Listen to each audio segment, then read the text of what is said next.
Inheritance. Inheritance और भी होता है नहीं, इनकैप्सुलेशन। हाँ, तो उसमें सर कौन बेसिकली बताएगा? जो क्लासेस होते हैं और ऑब्जेक्ट्स होते हैं, मतलब क्लासेस जो होते हैं उसको हम इनहेरिटेंस, मतलब क्लास जो होता है वो पूरा एक फॉर्मेट होता है जिसमें इनहेरिटेंस इज कैसे, डिफरेंट थिंग, मैं इनकैप्सुलेशन पूछ रहा हूँ।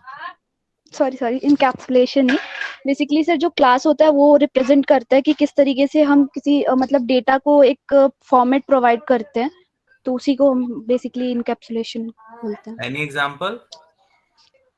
Sir capsule. एग्जांपल तो सर सच याद इनकैप्सुलेशन नहीं में है। हम लोग सर एक्सेस मॉडिफायर यूज करते हैं sir. Encapsulation is a mechanism in which we bind together data and function in a single unit that is known as class. जो क्लास होती है आपकी वो इंकैप्सुलेशन ही कहलाती है। इस क्लास के अंदर आपके एक्सेस मॉडिफायर होते हैं, इंटीजर डेटा टाइप होती है, फंक्शन बनाते हो, उसके अंदर आउटपुट निकालते हो, तो सारी चीजें क्या होती हैं? Data and function bind together. Data और फंक्शन को टुगेदर बाइंड करना इंकैप्सुलेशन कहलाता है। इसको आप क्लास भी बोल सकते हो, that is known also as a class. Okay. Inheritance कितनी टाइप की होती है? अब क्षमा जी आप नहीं बताएंगी। और किसने किसने क्लास करी? इनहेरिटेंस कितने टाइप की होती है? सर 5। 5। कौन कौन सी? शुभम जी बताइए। Shubham, yes sir. Inheritance type बताइए पांचों। Sir simple inheritance, multiple, multi level, hybrid और hierarchical association. Very good very good. चलिए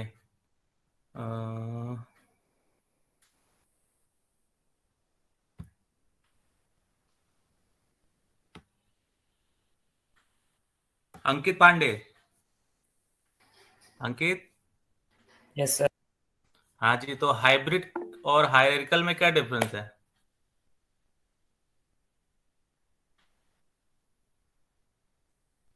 सर नहीं पता। ओके, आपने क्लास अटेंड करी थी? करी तो थी। ओके, चलिए एनीवन कोई बता सकता है? Anyone else? कोई बता सकता है हाइब्रिड हायरार्किकल में difference?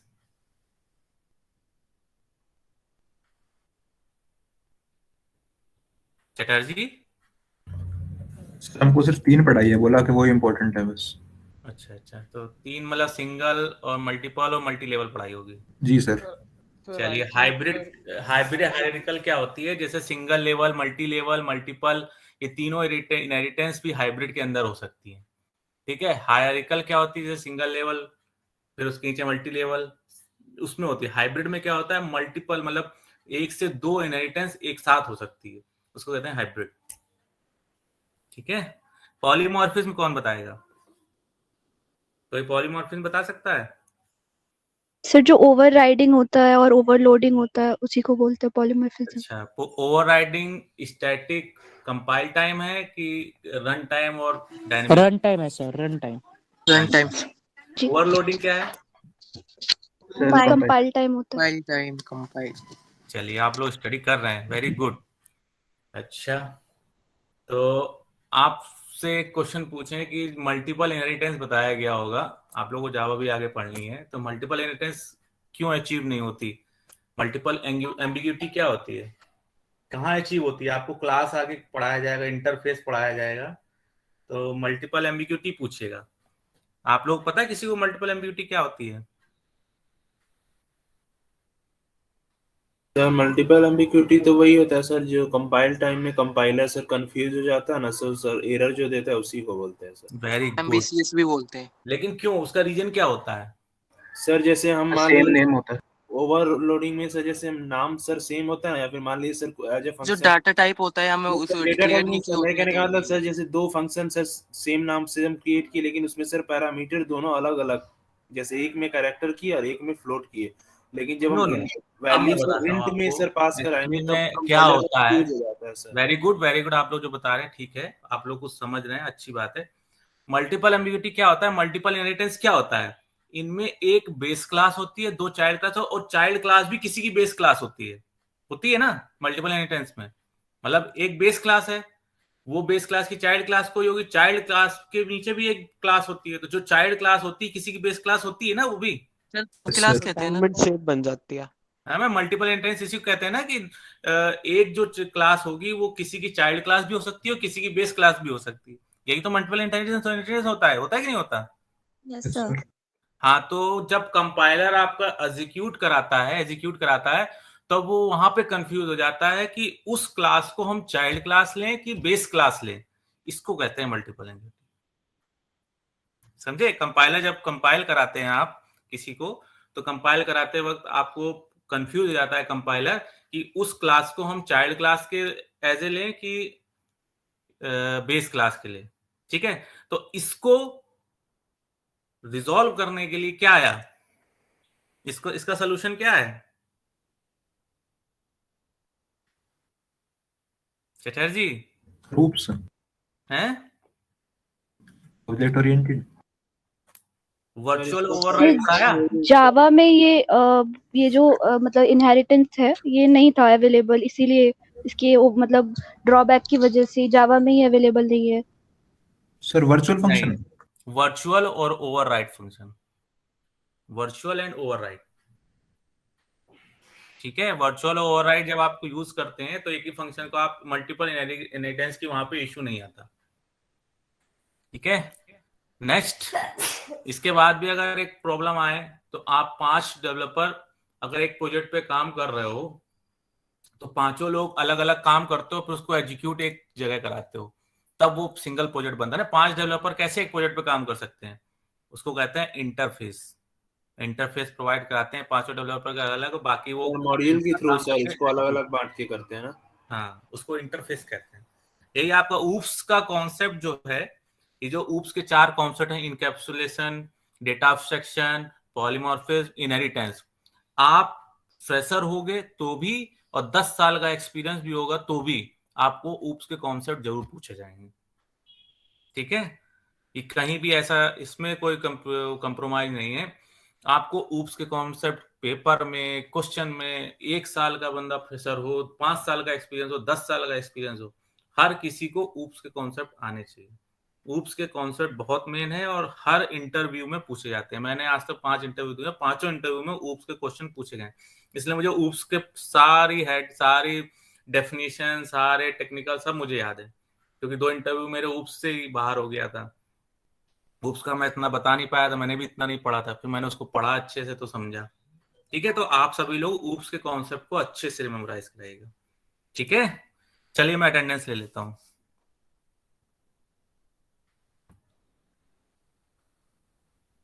BCA 3rd Sameer Kumar, सबको स्क्रीन शेयर करवा दीजिए सर। हैं? हाँ जी, स्क्रीन शेयर सर कर लीजिए अपना। अच्छा, स्क्रीन शेयर नहीं।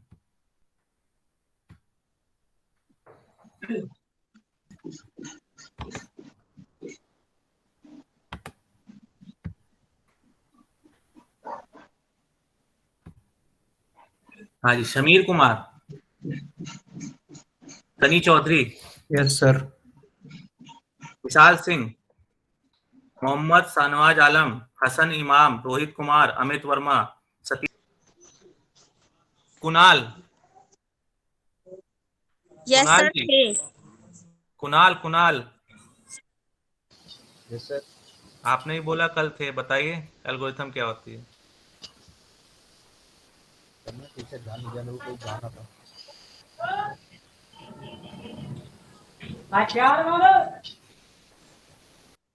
बताइए सर मैंने ठीक से ध्यान दिया, मेरे को जाना था।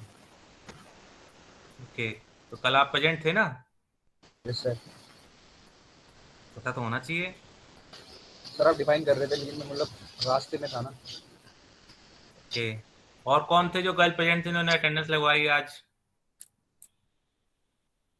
क्या नाम था उनका?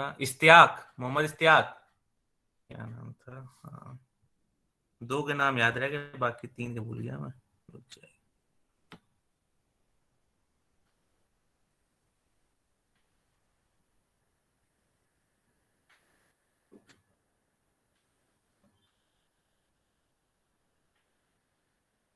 चलिए, बाकी बच गए। यमन था, कौन था? चलिए कोई बात नहीं, पढ़िएगा। कुणाल जी और मेघापाल जी, मेरी वॉइस आ रही है आप दोनों को? हेलो? Yes sir. स्टडी करिएगा, ठीक है। Himanshu Mishra, MCA second. Yes present Yes, sir. Anas Ayub, Yes, sir. Yes, sir. Anas Ayub. Mohammad Yes, sir. Alam, Rahul Sharma, Shant Kumar, Ruby, Ekta, Sachin, Manish Kumar Thakur.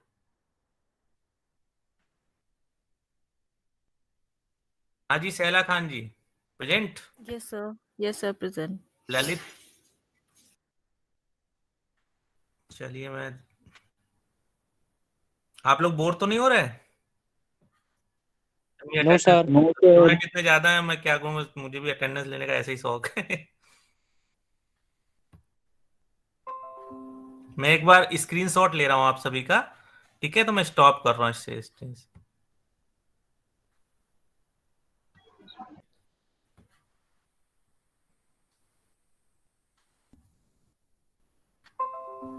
सबको मेरी स्क्रीन शो हो रही? Yes sir. Yes sir. Yes sir. Okay.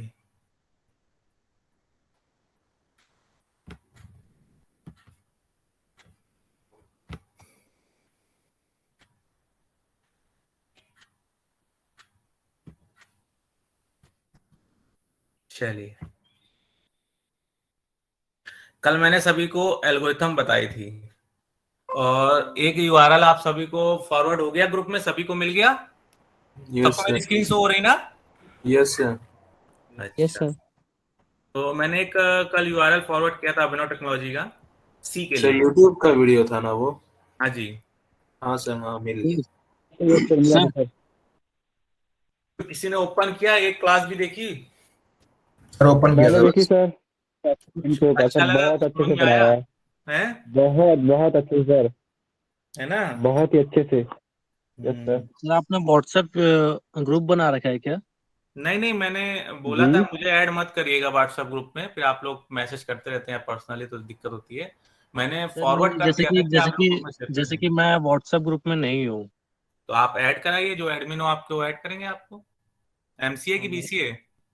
BCA. BCA, तो आप इनको ऐड कर दीजिए, आप अपना नंबर दीजिए, जो एडमिन होंगे आपको ऐड कर लेंगे। जी सर। ठीक है। एडमिन कौन है वैसे बीसीए का? ताहिर है सर। ताहिर जी ऐड कर दीजिएगा इनको। सर मैं चैट बॉक्स में डाल देता हूँ group joining link, sir join हो जाएंगे। ठीक है, ओके। तो आप लोग सी की स्टडी करिएगा उससे, ठीक है। बाकी Yes, sir. आपको कि जिससे समझ में आए, आप लोग बड़े हो गए, आप लोगों को जहां से अच्छा लगे, जो समझ में आए उससे पढ़िएगा, बट मुझे वो अच्छा लगा तो मैंने आप लोगों को शेयर किया, ठीक है। मैं डेटा स्ट्रक्चर का भी आप लोग उससे पढ़ सकते हैं, बहुत अच्छा लगेगा आपको। उसी का डेटा स्ट्रक्चर का भी है। अच्छा सर, C++ के लिए कोई अच्छी बुक है हो सकती, बता सकते हैं सर? C++ के लिए? Yes sir. और DBMS के लिए भी सर? वो मुझे थोड़ा सर्च करना पड़ेगा, क्योंकि मैं अब जो हमने पढ़ा था वो तो बहुत पुरानी हो गई, हमने 8 साल पहले देखा था बुक में। है ना? तो सर लेटेस्ट एडिशन तो आते रहती है ना? हाँ, तो वही मुझे चेक करना पड़ेगा। मुझे इतना, ये तो उनके सब्जेक्ट टीचर से आप पूछ सकते हैं अपने, वैसे मैं चेक करके बताऊंगा नेक्स्ट वीक आपको, मेरे माइंड में रहेगा, ठीक है। Yes sir. मैं भी थोड़ा सा, अब मैं ऐसे सडनली तो मुझे पता है एक दो नाम मैं ऐसे नहीं बताऊंगा, लेकिन खुद से एक बार चेक कर लूंगा अच्छे से, फिर आपको बताऊंगा, ठीक है। अच्छे अच्छे यूआरएल भी दे दूंगा जहां से आप C++ और DBMS का अच्छे से नॉलेज ले सकते हैं। DBMS थोड़ा आप लोगों को मतलब बोरिंग लगेगा, मतलब बहुत बोरिंग लगेगा। देखो, डेटा फाइल स्ट्रक्चर भी बोरिंग लगेगा, सी भी बोरिंग लगेगा, ये बहुत मतलब एक तरीके से बोरिंग सब्जेक्ट इतना नहीं है सर, DBMS ज्यादा है ना। बोरिंग इतने ज्यादा सब्जेक्ट हैं ये, बट अगर आप लोगों ने आउटपुट निकालना सीख लिया, आपके आउटपुट आने लगे, आपने क्वेरी एग्जीक्यूट कराई और उसका आउटपुट आया, तो आप लोग बहुत इंटरेस्ट आएगा। आप लोग वहां पे मत छोड़िए कि क्वेरी आपने कोई एग्जीक्यूट करी या कुछ आपने फंक्शन या PNF CNF का कुछ काम कर रहे हैं और नहीं आ रहा, तो आप लोग छोड़ देते हैं। 10 मिनट नहीं आया, 5 मिनट नहीं आया, तो आप उसको ली मत करिए। एक बार आप लोगों को आने लगा ना, तो बहुत मजा आएगी, बहुत इंटरेस्ट आएगा। चीजें तब तक बोरिंग होती हैं जब तक आपको नहीं आती, ठीक है। बहुत बोरिंग सब्जेक्ट्स हैं, ठीक है। कंपाइलर हो गया, आपने पढ़ा होगा पहले, कंपाइलर हो गया आप लोगों का सबका? यस। वो बहुत बोरिंग लगा होगा। नहीं सर उतना भी नहीं था सर, कंपाइलर में सब लोग पास हैं? अभी पक्का तो पता नहीं सर। बहुत टफ पड़ जाता है ना? अच्छा कंपाइलर तो नहीं था। कंपाइलर नहीं सर हुआ? कंपाइलर कोई सब्जेक्ट छोड़िए सर, वो तो yes, sir. अच्छा कंपाइलर नहीं पढ़ा अभी आप लोगों ने? सर C++ की खूब बात कर रहे हैं सर। नहीं C++ कंपाइलर डिजाइन भी होता है अपने में। नहीं, एक सब्जेक्ट होगा आपका, क्या नहीं नाम सर है? फिर नहीं नहीं किया। सर नहीं है, कंपाइलर नहीं है सर, सर, जैसे assembly तुमने बताया language। था हाँ कि सॉरी, असेंबली लैंग्वेज। हाँ तो सर हम लोग का या सर क्लास हुआ ही कहाँ सर, हम लोग तो फिर हाँ तब तक सर सेकंड सेमेस्टर का प्रमोशन हो गया और वो क्लास हम लोग का सब्जेक्ट हुआ नहीं, हम लोग आरसी में क्लास हुआ भी नहीं, एक या दो क्लास हुआ सर। लेक्चर भी नहीं सर सही ये सर मैंने पढ़ा है assembly अब आप language। लोगों को भाग्यशाली बोले या दुर्भाग्यशाली मुझे नहीं पता, क्योंकि सर असेंबली पर दुर्भाग्य लैब तो होगी, आसान अपनी नहीं। लैब होगी सर सर उसकी। दुर्भाग्य। हम्म बहुत अच्छी है असेंबली लैंग्वेज, बहुत अच्छा है सब्जेक्ट है। सर हमारे ये सब एमसीए पढ़ा में फर्स्ट सेमेस्टर में है बट अभी भी क्लियर नहीं है अच्छा मेरा अच्छा, तो। तो अभी आप लोग पढ़ रहे हैं असेंबली? नहीं सर अभी कहाँ, अब तो सर सेकंड सेमेस्टर में ही ना, सिर्फ अब तो सर C++ और क्या बोलते हैं DVMS है इस सेमेस्टर में, थर्ड ये सेमेस्टर। बहुत मेन सेमेस्टर है आपका, तीनों सब्जेक्ट अच्छे हैं आपके, C++, DBMS और ये डिस्क्रीट मैथमेटिक्स तो होगी नहीं अब आपके में? नहीं सर इसमें नहीं है, बस सेकंड सर में सेकंड और में दो सब्जेक्ट कौन कौन से हैं? Sir data and file sharing और फिर DBMS, फिर C++ और फिर सर इसका दोनों का लैब है सर, और sir system analysis and design है। एनालिसिस एंड डिजाइनिंग है सर। ठीक है। आप लोगों को पूरे सब्जेक्ट के नाम भी नहीं पता? 4 ही हुए तो। सर दोनों का लैब है सर, दोनों का लैब भी है। लैब है, 4 थ्योरी। ओके चलिए ठीक है। अच्छा आपके इम्पोर्टेंट सेमेस्टर है ये आप सभी का। एमसीए में क्या क्या है? एमसीए सेकंड सेमेस्टर, एमसीए भाई अपना माइक ऑन कर लो यस सर। एमसीए में क्या क्या सब्जेक्ट है? सर एमसीए में सब्जेक्ट है introduction to algorithm and data structure, यही सब्जेक्ट जो हम पढ़ रहे हैं। एक है इंट्रोडक्शन टू DBMS, एक object oriented technology and Java programming, and last one is operating system and networking fundamental, और फिफ्थ वन है एक लैब है हमारी, सबको कंबाइन करके। ऑपरेटिंग सिस्टम में मैंने कॉलेज में टॉप किया था, मेरे 86 नंबर आए थे, मुझे याद है आज भी। ऑपरेटिंग सिस्टम में शेड्यूलिंग और ड्यूलिंग के जब क्वेश्चन पढ़ेंगे ना, वो न्यूमेरिकल पड़ जाता है, बहुत अच्छा था। माइक बंद कर लो। माइक ऑफ कर दीजिए। किसका माइक है? आकाश का। आकाश वर्मा। आकाश जी स्टॉप कर लीजिए। एमसी सेकंड में शेड्यूल ड्यूलिंग के क्वेश्चन आए आपके अभी तक?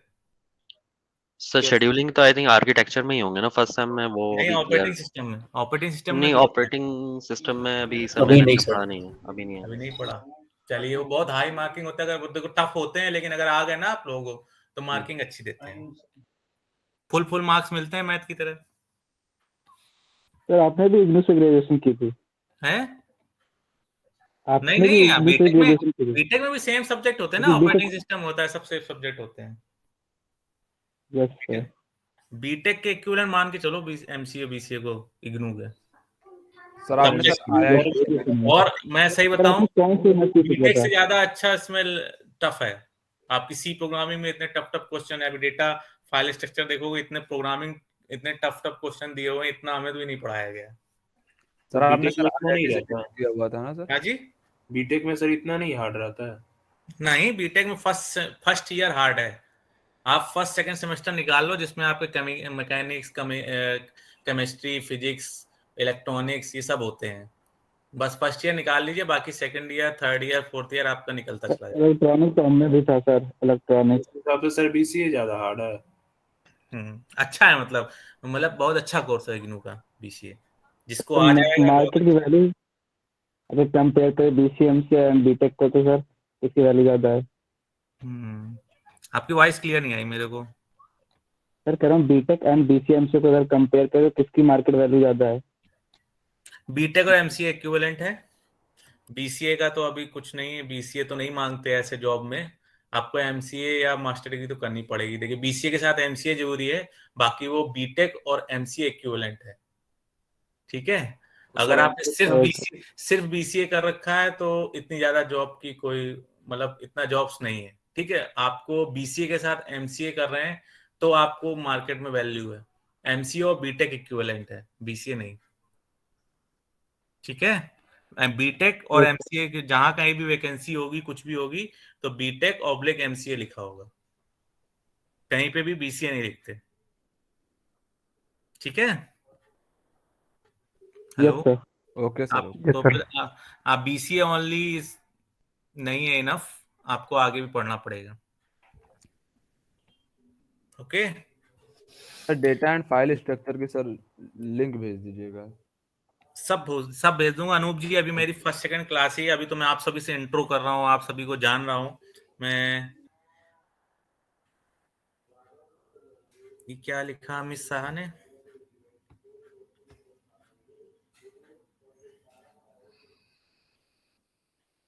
They even sponsor our MCA PCA से डायरेक्ट विप्रो में विप्रो कराते भी होंगे। ठीक है एल्विन जी, तो एल्विन जी से संपर्क करिएगा। एल्विन जी, आपका माइक ऑन माइक नहीं सही है क्या? इसी तरह सर टीसीएस भी एंट्री लेता है ग्रेजुएशन लेवल पे, उसके बाद एमसीए कराता है। वो कराता होगा ना एमसीए, तो उसको कराना ही पड़ेगा। यस सर, एमसीए कराता है। हाँ, चलिए गुड। चलिए, नई जानकारी मिली एल्विन जी, थैंक यू। अच्छा, तो मैं कहाँ बात कर रहा था, क्या कह रहा था?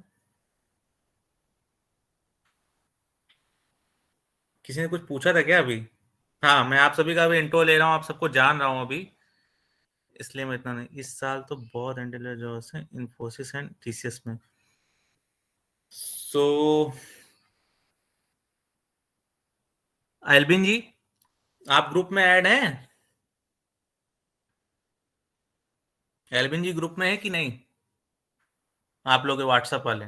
सर शायद नहीं है सर। इनको ऐड कर लीजिए, इनको ऐड कर लीजिएगा, और इनको अभी के मार्केट में मना किया है सर, एल्विन ने मना किया है। मैं मेरा फर्स्ट टाइम से फ्रेंड है, मैं बोला तुम ग्रुप में ऐड मत करना सर, ये खुद ही लेफ्ट हो जाता है, वहाँ के मैसेज से परेशान हो जाता है सर। ओके, अच्छा, तो एल्विन जी, आप अपनी इंफॉर्मेशन, अपने नॉलेज को शेयर कैसे करेंगे?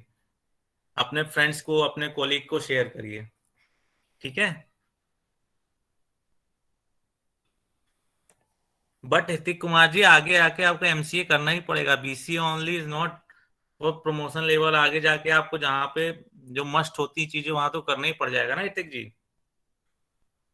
बट अच्छा है अगर बीसीए से मिल रहा है तो गुड, बट मेरा जो मानना है वहां पे। ओके एल्विन जी, फिर भी आप अपनी तरफ से शेयर कर सकते हैं ना अपने कोलिग को।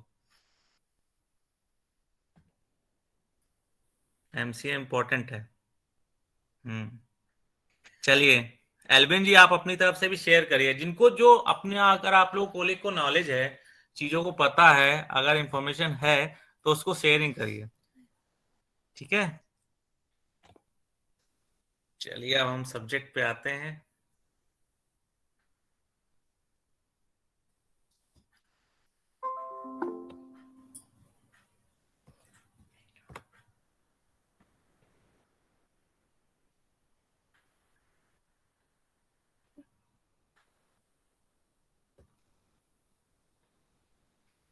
चलिए, कल सभी लोगों को एल्गोरिथम समझ में आई थी?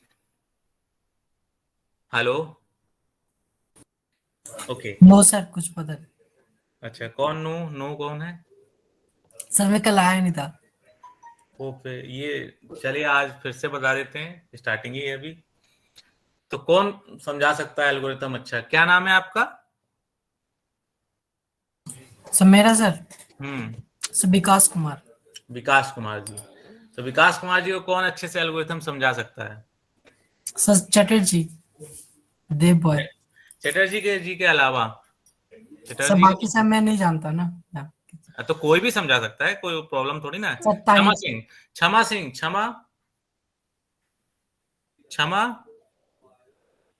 Yes sir. हाँ क्षमा जी, आप बताइए। सो बेसिकली एल्गोरिदम जो होता है, सपोज अगर हम अपने लैंग्वेज में समझे इसको। एक मिनट, विकास कुमार जी यस सर। ध्यान से सुनिएगा। Okay sir. चलिए आप बताइए। यस सर, तो बेसिकली एल्गोरिदम जो होता है वो बेसिक हमें मतलब ओवरफ्लो दे देता है। जैसे हम किसी चीज़ का भी डायग्राम बनाते हैं समझने के लिए कि हमें किस तरीके से लॉजिक को मतलब लगाना है। जैसे कोई प्रोग्रामिंग कर रहे हैं हम, सपोज हमें 2 नंबर को ऐड करना है, सिंपल अगर हम बात करें तो 2 नंबर को ऐड करने के लिए सबसे पहले हमें क्या चीज़ रिक्वायर्ड है, क्या क्या चीज़ें, किस तरीके से उसका फ्लो चलेगा उस प्रोग्राम का, उसी को हम एल्गोरिदम बोलते हैं। Very good. अभी कुछ समझ में आया विकास जी? सर थोड़ा बहुत समझ में आया। क्या समझ में आया आप बताइए। सर वो एक नशा नंबर को ऐड करना होता है जो चलते रहता है। सर वो नंबर को ऐड करने वाला ही समझ में आया बस। नंबर को ऐड करने वाला नहीं। देखिए कंप्यूटर क्या होता है, उसमें कंप्यूटर के कोई माइंड नहीं है। Computer have no mind. आप कंप्यूटर में कोई जो भी चीजें परफॉर्म हो रही हैं या वेबसाइट या कोई भी चीज आप काम कर रहे हो ना, वेब में देख रहे हो, कंप्यूटर में जो भी परफॉर्मेंस होती है, जो भी आप ऑनलाइन सर्च करते हो, कुछ भी करते हो, क्या कंप्यूटर अपने आप करता है? No sir. Predefined instructions होते हैं ना। Yes sir. Predefined instructions होते हैं, प्रोग्रामिंग होती है, सब कुछ होता है, वही होता है ना। कैसे Yes. करता है? कोई आप इनपुट डालते हो, आउटपुट आता है, वो किसके थ्रू आता है? कंप्यूटर अपने आप करता है? कंप्यूटर को पता होता है? No sir. No sir. कौन करता है? प्रोग्रामिंग के थ्रू होता है ना। Yes sir. तो उस प्रोग्राम को करने के क्या वे आउट होने चाहिए? एक प्रोग्राम 5 तरीके से हो सकते हैं, ठीक है। एक प्रोग्राम को सी में आप देखो तो एक एड्रेस होता है, स्ट्रिंग कॉन्केटनेशन होता है, मैथ होती है, और कई फंक्शन होते हैं, एरे होता है, लिंक लिस्ट होता है, ग्राफ होती है, ट्री होती है, कई सारे सी में मेथड होते हैं किसी प्रोग्राम को करने के। तो आपको एक प्रोग्राम करने के 5 से 6 से 7 to 8 5 वे तो मिनिमम होते ही होते हैं, आप अगर उसको करना चाहें प्रोग्राम। तो एल्गोरिथम जो होती है वो एक स्टेप बाय स्टेप एक प्रोसीजर आपको लिखना होता है कि हमें देखना होता है कि किसमें लीस्ट मेमोरी कंजप्शन और उसकी स्पीड मेंटेन करनी होती है, हमें किस टाइप का उसमें मतलब एग्जीक्यूशन टाइम और मेमोरी कंजप्शन। तो उन 5 तरीकों में से हमारी जो रिक्वायरमेंट है, पहले हम उसको आइडेंटिफाई करते हैं, basic idea of the problem, उसको सॉल्व करने का अप्रोच फाइंड आउट करते हैं, एफिशिएंसी ऑफ एग्जिस्टिंग टेक्निक्स देखते हैं, प्रिंसिपल डिजाइन एल्गोरिथम बनाते हैं, आपको कौन सा प्रोग्राम लिया है उसके स्टेप बाय स्टेप प्रोसीजर लिखते हैं कि हम इस तरह। तो आप पहले एक एल्गोरिथम बना लेंगे कि हम ऐसे से ऐसे ऐसे से ऐसे ऐसे करें तो हम प्रोग्राम आइडेंटिफाई, उसके बाद हम सी की प्रोग्रामिंग करते हैं या किसी भी प्रोग्रामिंग करते हैं, जावा, .NET, कोई भी लैंग्वेज की प्रोग्रामिंग करते हैं। अभी आपका सी लिखा है हर जगह तो मैं सी बोल रहा हूँ, राइटिंग प्रोग्राम सी लिखा होगा आपके सेशन के लैब में, तो मैं इसलिए सी बोल रहा हूँ। लेकिन किसी भी लैंग्वेज में प्रोग्राम करना है तो पहले आपको उसका प्रॉब्लम का एनालाइज करना पड़ेगा ना, कि अगर ये प्रॉब्लम है या ऐसा हमें कुछ बनाना है, ये कुछ करना है, तो हम उसको सोल्यूशन क्या होगा। सोल्यूशन करने के अगर हमारे पास 3 से 4 तरीके हैं तो हमें जो सोल्यूशन जो हमें रिक्वायरमेंट है उसके बेस पे हमें कौन सा तरीका अप्रोच, कौन सा अप्रोच लेना है, कौन सा मेथड लेना है, कौन सी टेक्निक लेना है, ये सब कैसे होगा आपके पास जब आपको डेटा और फाइल स्ट्रक्चर के बारे में पता होगा। आपको पता होगा कि प्रोग्राम करते टाइम हमें क्या डेटा टाइप होते हैं, क्या हमारे एक्सेस मॉडिफायर होते हैं, कैसे फंक्शन क्रिएट होता है, किस फंक्शन में कितना टाइम लगता है, किस फंक्शन में कितनी मेमोरी एग्जीक्यूट होती है, अगर मैं इफ स्टेटमेंट लेता हूं तो इस प्रोग्राम को सॉल्व करूंगा तो कितना टाइम लगेगा, कितना मेमोरी कंजप्शन होगा, आप लूप लेता हूं या डू व्हाइल लूप लेता हूं, तो ये सब टेक्निक्स आपको, अगर आपने सी पढ़ रखी है तो सी पढ़ रखी है तो आपने प्रोग्रामिंग करना आता है। लेकिन अगर आपने डेटा एंड फाइल स्ट्रक्चर पढ़ लिया है तो आपको पता होगा कि किस वे में, किस अप्रोच में, किस मेथड में, किस टेक्निक में हम अपने प्रोग्राम को टाइमली एग्जीक्यूट कर सकते हैं और लीस्ट मेमोरी कंजप्शन। हमारा देखिए कोई प्रोग्राम है, अगर आपका कोई प्रोग्राम आपने बनाया, आपने डेवलप किया, आपने कोई वेबसाइट डेवलप करी, अगर उस वेबसाइट की परफॉर्मेंस अच्छी नहीं है, यूजर फ्रेंडली नहीं है, अगर आप कोई सबमिट कर रहे हैं, कोई डिटेल सबमिट कर रहे हैं, रजिस्ट्रेशन कर रहे हैं, आप गवर्नमेंट वेबसाइट से, कई गवर्नमेंट वेबसाइट से बहुत परेशान हो जाते हैं, प्राइवेट वेबसाइट देखिए कितनी फास्ट चलती है, तो इस total depend on what approach you are taking to storing the data. आपने किस वे में डेटा को स्टोर कराया। अगर आपने डेटाबेस में एक डेटा को यूनिकली और बहुत ही कॉन्सेप्चुअल तरीके से आपने डेटा स्टोर कराया, तो उतने ही कॉन्सेप्चुअली और इजी वे में उस डेटा को आप रिट्राइव कर सकते हो। भाई डेटा स्टोर क्यों करता है? कोई कंपनी डेटा स्टोर करती है या डेटा रजिस्ट्रेशन ले रही है, आईआरसीटीसी है, पीएनआर बना रहा है, या कोई काम हो रहा है वेबसाइट पे, तो ऑब्वियस है उसका फाइनल अल्टीमेटम गोल क्या है कि उसको ये सर्च करना है कि इस टाइम पे किसने रजिस्ट्रेशन किया, इस रजिस्ट्रेशन पे किसका नाम है, किसका डेट ऑफ बर्थ है, कौन, इसमें यूनिकनेस होता है ना एक डेटा में। Yes sir. तो ये सब चीजें आपको कहां से आएंगी? आपको नॉलेज कहां से होगा? आपको पता कहां से होगा? आप डिसाइड कैसे करोगे? आपके सेंस में कैसे होगा कि मुझे क्या लेना है, मुझे कैसे बनाना है?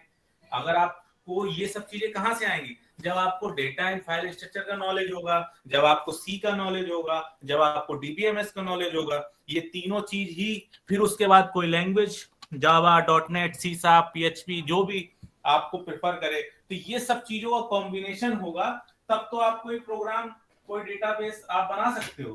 अगर आपको इन चीजों का नॉलेज नहीं है, अगर आप लोगों को पता नहीं है कि ये कैसे क्या होता है, तो आप कैसे किसी प्रोग्राम को, किसी वेबसाइट को डेवलप कर सकते हो? इसका नॉलेज तो होना जरूरी है ना। Yes sir. तो उसी में एक हमारा टॉपिक है, सब्जेक्ट है डेटा एंड फाइल स्ट्रक्चर। इसमें हम क्या करते हैं? इसमें हम फाइंड आउट करते हैं वेज कि कैसे हम किसी प्रोग्राम को इजी, और मेन हमने दो बार मैं चीजों को, टर्म्स को यूज करता हूं। First time, second memory. ठीक है, time means speed of time, मतलब टाइमिंग, फास्टली एग्जीक्यूट हो प्रोग्राम। सेकंड थिंग, कितनी कम से कम मेमोरी यूज करेंगे। ठीक है, तो आप सभी लोगों को ये तो पता चल गया ना डेटा एंड फाइल स्ट्रक्चर क्यों पढ़ा रहे हैं। भाई कोई भी सब्जेक्ट पढ़ते हैं, आपने डिस्क्रीट मैथमेटिक्स पढ़ ली, आप लोग पता है डिस्क्रीट मैथमेटिक्स पढ़ी आप लोगों ने, तो उसका यूज कहाँ था? किसी को कोई यूटिलाइजेशन बता सकता है कहाँ पे यूज होता है? सर ऑपरेशन फंक्शन में। कौन से operation function? Logical. Industry use बताइए, industry use. Sir circuit designing में। गुड। और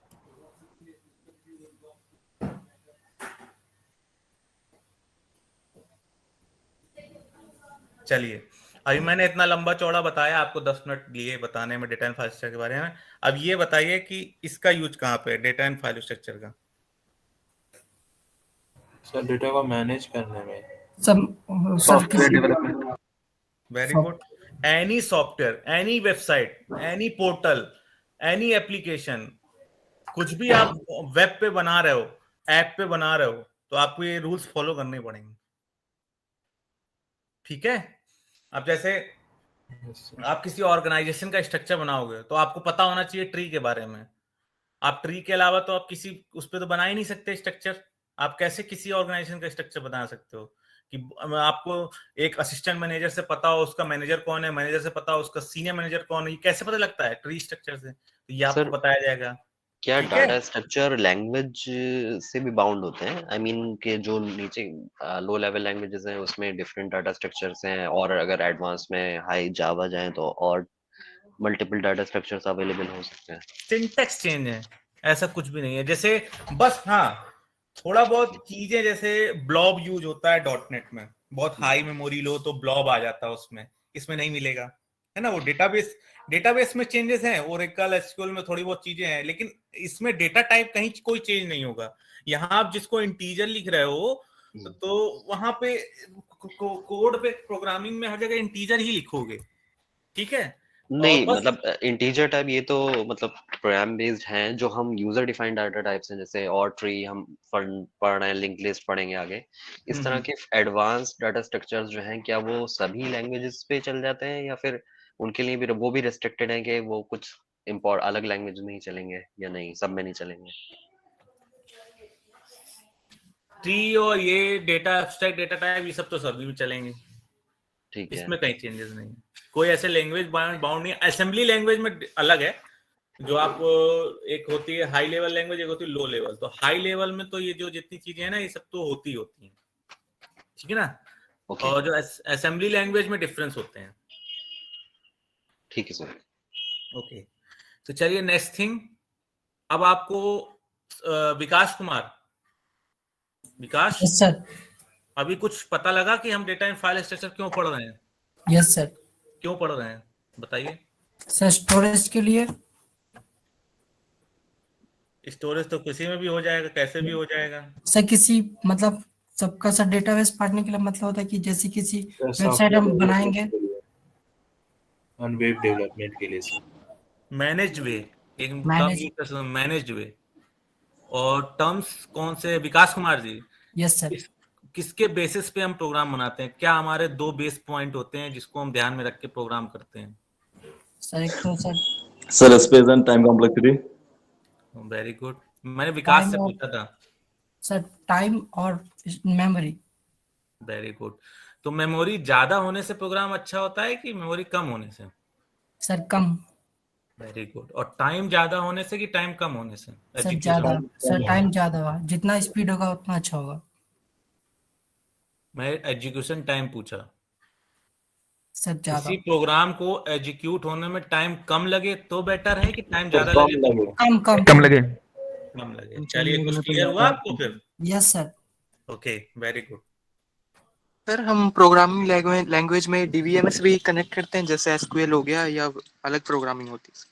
देखिए, SQL, Oracle, PHP, my SQL, MongoDB, जो भी दुनिया भर के डेटाबेस चल रहे हैं ओपन सोर्स, ओरेकल सबसे अच्छा डेटाबेस। देखो, ओरेकल सबसे अच्छा डेटाबेस क्यों है? किसी को पता है? ओरेकल से अच्छा डेटाबेस कोई नहीं है, क्यों? कोई बता सकता है? चटर्जी, देवलाल चटर्जी।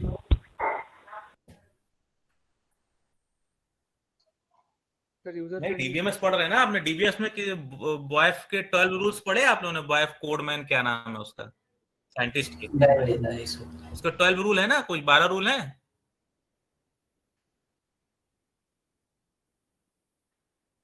उसमें 12 रूल होते हैं। उसने 12 रूल बताए किसी डेटाबेस को एक्यूरेट होने के।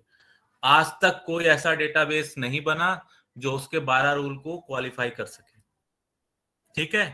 बट ओरेकल अबाउट 10 रूल को क्वालिफाई करता है। आपका एसक्यूएल 6 से 7 रूल को क्वालिफाई कर पाता है। ओरेकल के बाद एसक्यूएल है, बाकी ओपन सोर्स भी है। तो इसलिए ओरेकल सबसे ज्यादा सिक्योर और अच्छा डेटाबेस है कि जो बॉयफ कोडमैन ने 12 रूल बताए थे डेटाबेस के, उसमें से सबसे हायर रूल को जो क्वालिफाई और सेटिस्फाई करता है वो ओरेकल डेटाबेस है, ठीक है? कोई पूछे अगर कि आपका जो ऑब्जेक्टिव क्वेश्चन है उसमें पूछ लेता है कितने रूल्स को सेटिस्फाई करता है, कितने रूल्स को क्वालिफाई कर सकता है। कभी बॉयफ कोडमैन के 12 रूल नहीं पढ़े आप लोगों ने? नहीं सर। एक मिनट रुकिए, ये तो शेयरिंग हो रही ना, स्क्रीन सबको दिख रही ना मेरी? यस सर, दिख रही है। Yes sir. मैं देख लेता हूँ मैं कहीं गलत तो नहीं हूँ। कोडमैन ही है शायद वो, इसके 12 रूल में।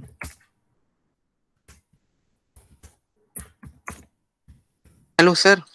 हाँ जी सर मैं कैसा, जैसे जावा में हम एसक्यूएल को कनेक्ट करते हैं, तो ऐसे प्रोग्रामिंग लैंग्वेज सी प्लस में भी ये होता है कनेक्ट करना? हाँ जी, सब में कनेक्ट कर सकते हैं। आपको प्रोग्रामिंग कर रहे हो ना आपको एक प्लेटफॉर्म चाहिए होगा। Yes sir. डेटाबेस के लिए आप कंसोल में काम कर रहे हो, सर सी में। आईडी चाहिए होता होगा ना? ये देखिए, ये आपके रूल हैं सारे। सर ये रूल बनाया कौन? यही को साइंटिस्ट है। साइंटिस्ट का नाम क्या है? हाँ, एडगर एफ कोड बोलते हैं इसको, ठीक है? ये आरडीएमएस के 12 रूल हैं जिसको ओरेकल सबसे ज्यादा आपका सेटिस्फाई करता है। सर ओरेकल एक लैंग्वेज है कि क्या है सर? डेटाबेस है, ओरेकल डेटाबेस है, लैंग्वेज नहीं है, ठीक है? Yes sir. ये 12 रूल दिए हैं, देखिए मुझे याद था, थोड़ा सा मैंने पढ़ा था अपने टाइम में। तो ये मेन ये होता एग्जाम है। में पूछता है क्या? है जी, एग्जाम में सर पूछता है ये?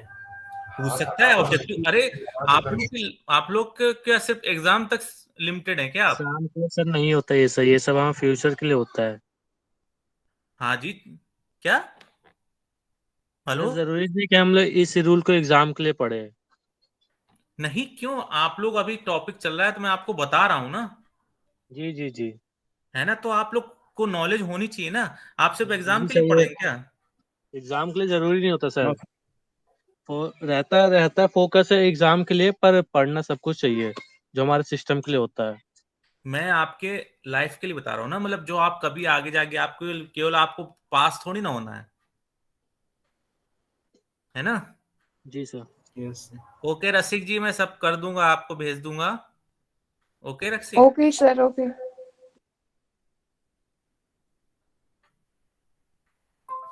ठीक है, सर तो ये डीबीएमएस का सर आप कल सेंड नहीं ना किए थे? ये मैं कर दूंगा आपको, इसमें ऐसा कुछ खास नहीं है, पर मैं कर दूंगा। अभी मैं अब एरे और उसका बना रहा था, मेरे पास स्कैन कॉपी नहीं है उसकी, तो मैं आपको स्कैन कर लूंगा कल ऑफिस जाके, फिर भेज दूंगा। ठीक है, बाकी सब तो मेरे पास स्कैन रखा हुआ है शायद। Okay sir. Sir MS paint है, बना लो ना। है जी, MS पेंट है, बना लो। नहीं मैं कल ऑफिस पे ही कर लूँ, मैं कर दे देता हूँ ना, वो करके दे देगा मेरे को, क्या है। ठीक है, बाकी सब है मेरे पास, उसकी मैं स्कैन नहीं कर पाया, सब मेरे नोट्स हैं, मैं सब आपको दे दूंगा। देखिए ये सब बेसिक कॉन्सेप्ट बताया गया इसमें, कैसे क्या है चीजों का।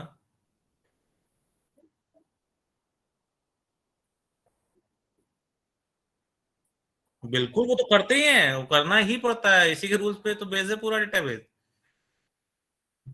हाँ, उसमें कमिट और जो रोल बैक और सब लगाते हो, सब इसी ने बता रखे हैं कि अगर भाई कोई 5 अगर इंसर्ट क्वेरी एक साथ चल रही हैं और पांचों इंसर्ट क्वेरी में पांचों टेबल में लिंक्ड है, तो आपको कमिट और रोल बैक लगाना ही पड़ेगा। मान लीजिए 5 में से 3 में इंसर्ट हो पाया, आपका नेट चला गया, आपका डेटाबेस ऑफ हो गया, कोई प्रोग्राम में एरर आ गया, तो 3 में इंसर्ट हो जाएगा, 2 में इंसर्ट नहीं होगा डेटा, और हाई बल्कि डेटा होगा, तो फिर आप ढूंढते रह जाओगे कि कहाँ पे क्या इंसर्ट हो गया, क्या डिलीट कराना है, क्या।